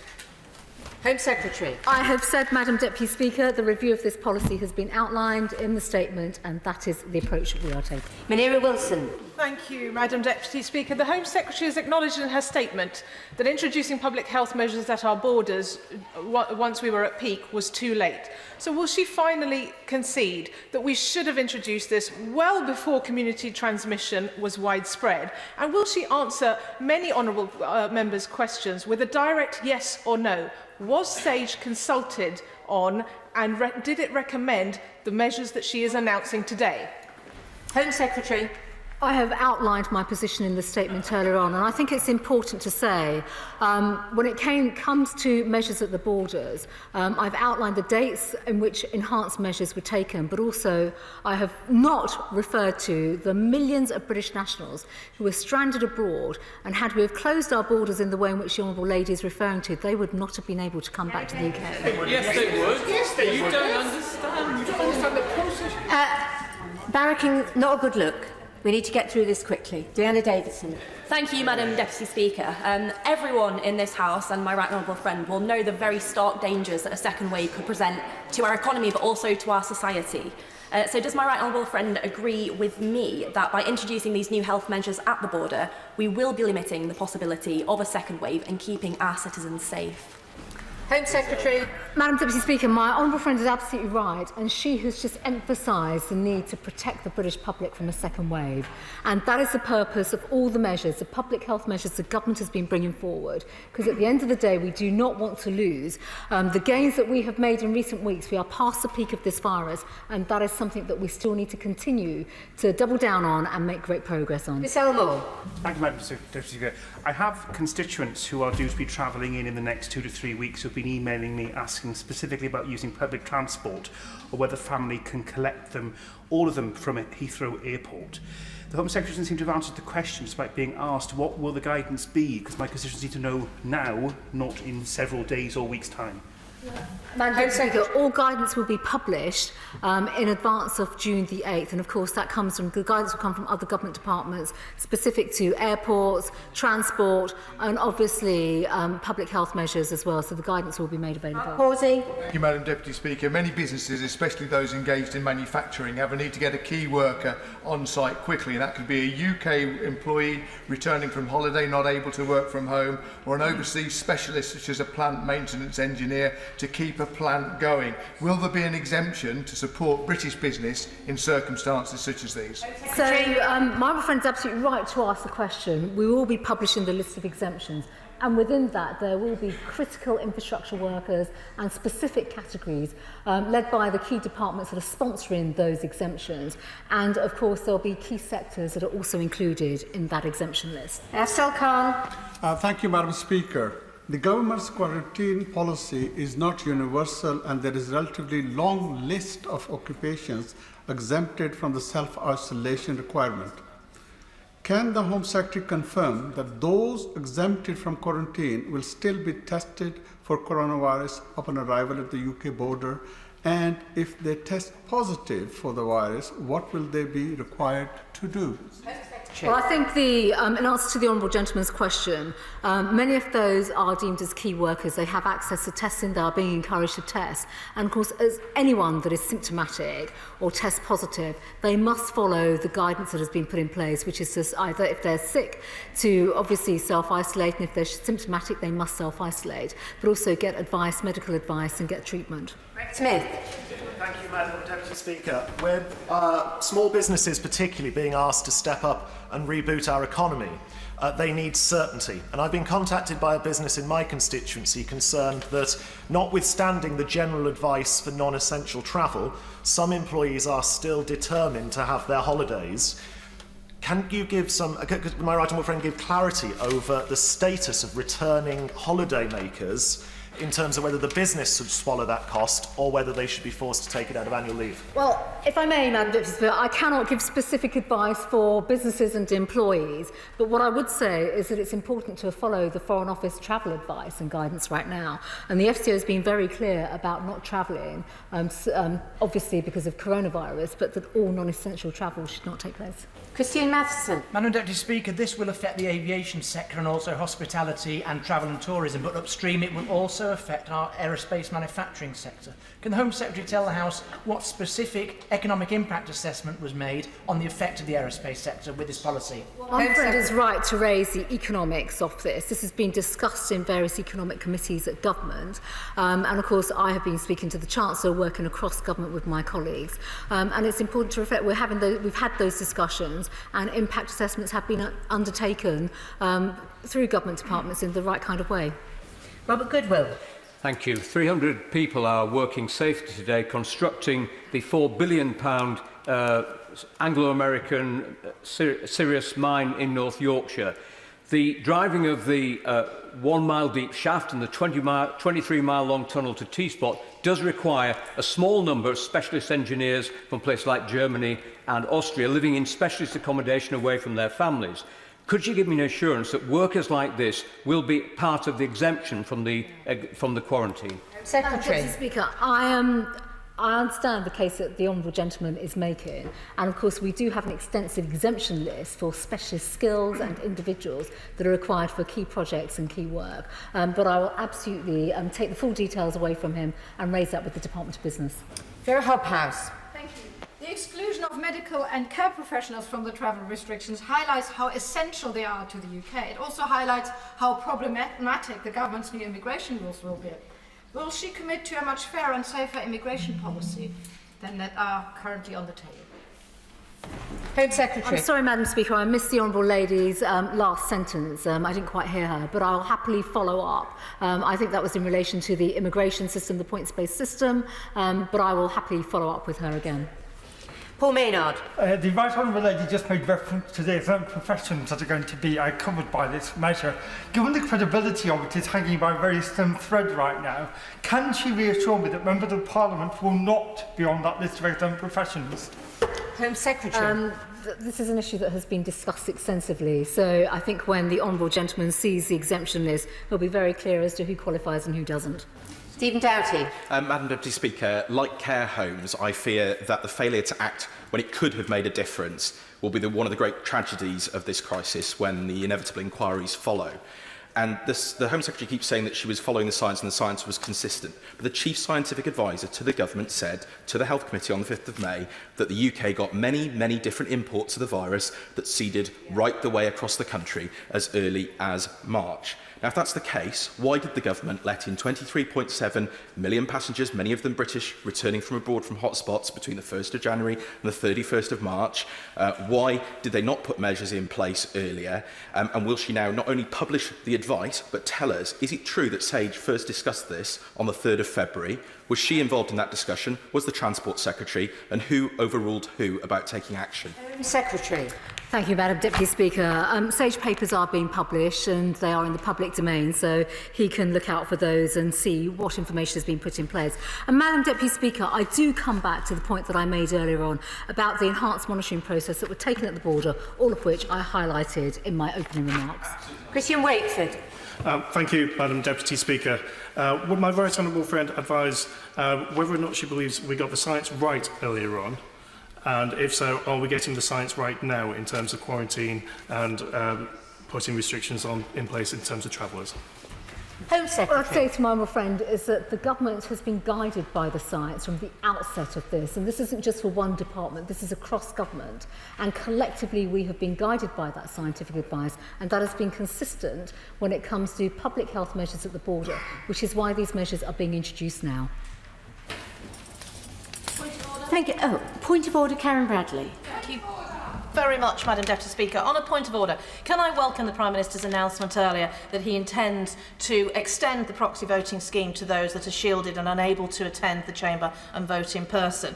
But I must say that I do have some concerns about the way the announcement has taken place and how it will be implemented. So can I ask you, Madam Deputy Speaker, if you can obtain this information from Mr Speaker? First of all, what advance notice did he have of the Prime Minister's intention to make this announcement today? Could he confirm that the present pilot scheme for proxy voting, and let's be clear, the proxy voting scheme that we are currently using for maternity and paternity leave is a pilot scheme. Can he confirm that that will expire in July 2020 and that it has a number of structural issues which the committee which I chair is currently examining, and that as it stands at the moment it is not suitable to be extended to several dozen members on the present basis?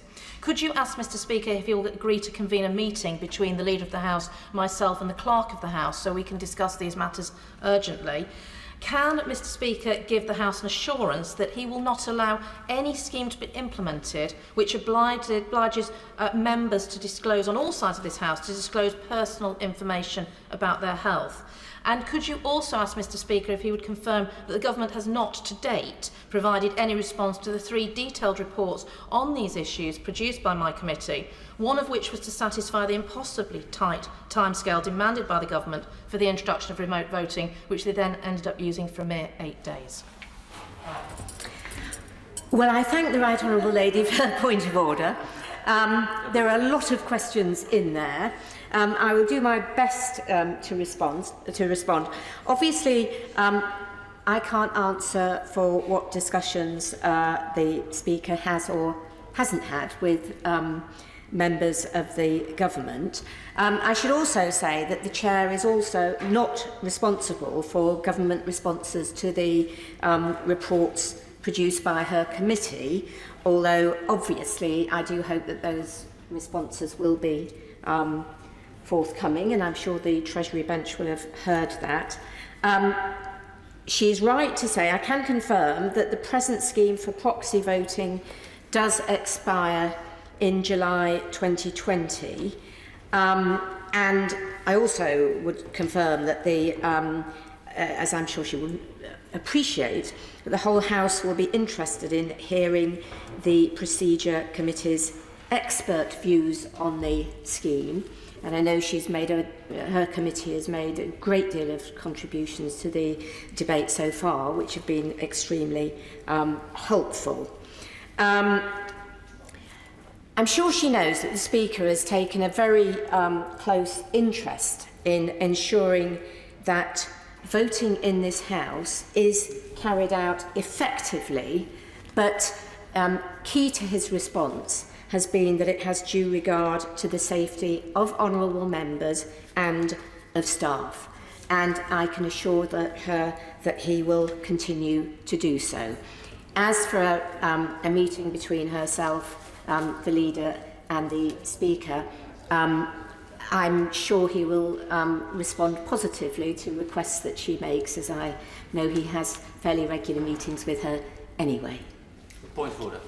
Point of order, Chris Bryant. It's sort of tangential but allied, as it were, to the former one.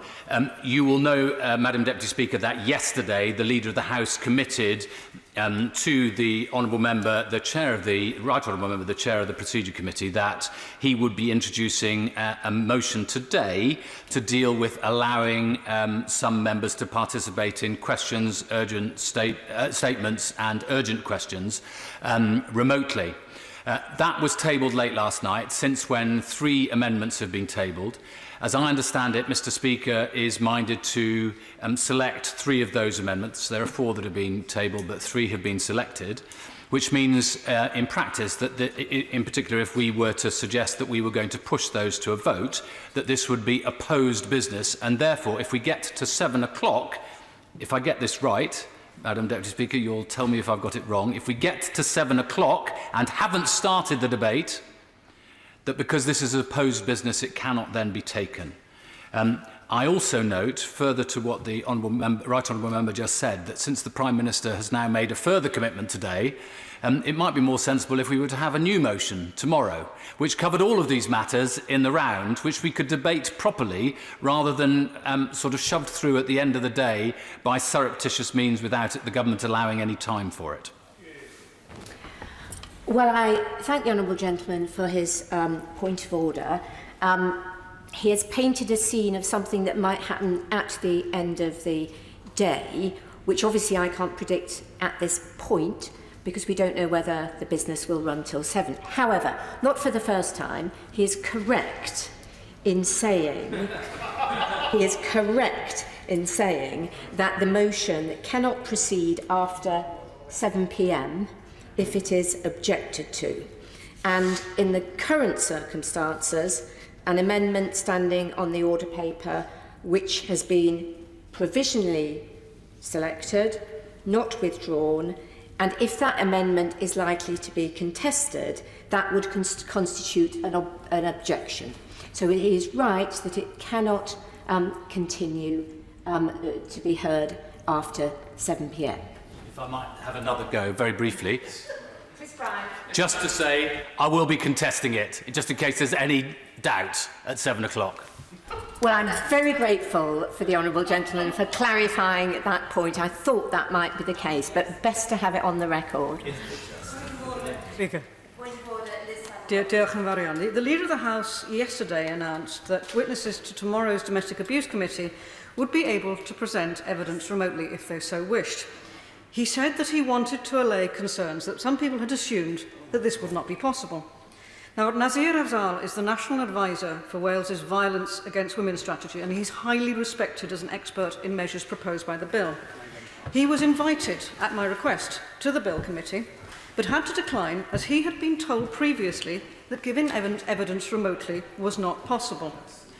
Following some discussion yesterday, Mr Afzal then saw fit, under the impression that he would be able to contribute, he contacted House staff again after the announcement of the Leader of the House, which led him to believe that he would be able, therefore, to commit such evidence.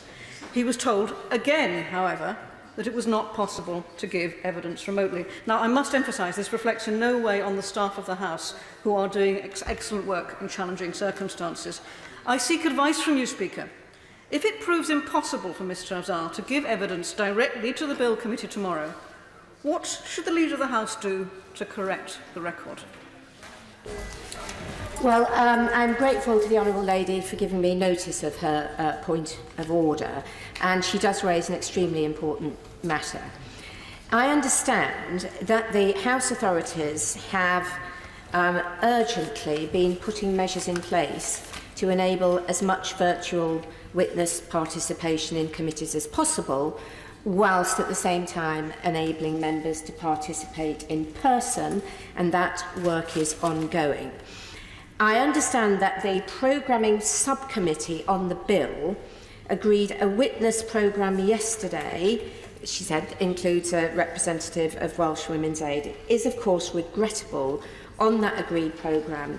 Ms Afzal will not be able to give oral evidence tomorrow, but I have no doubt that the committee would be interested to receive his views in writing, and if there are any further points that she wishes to raise, I'm sure she will find the committee staff extremely helpful.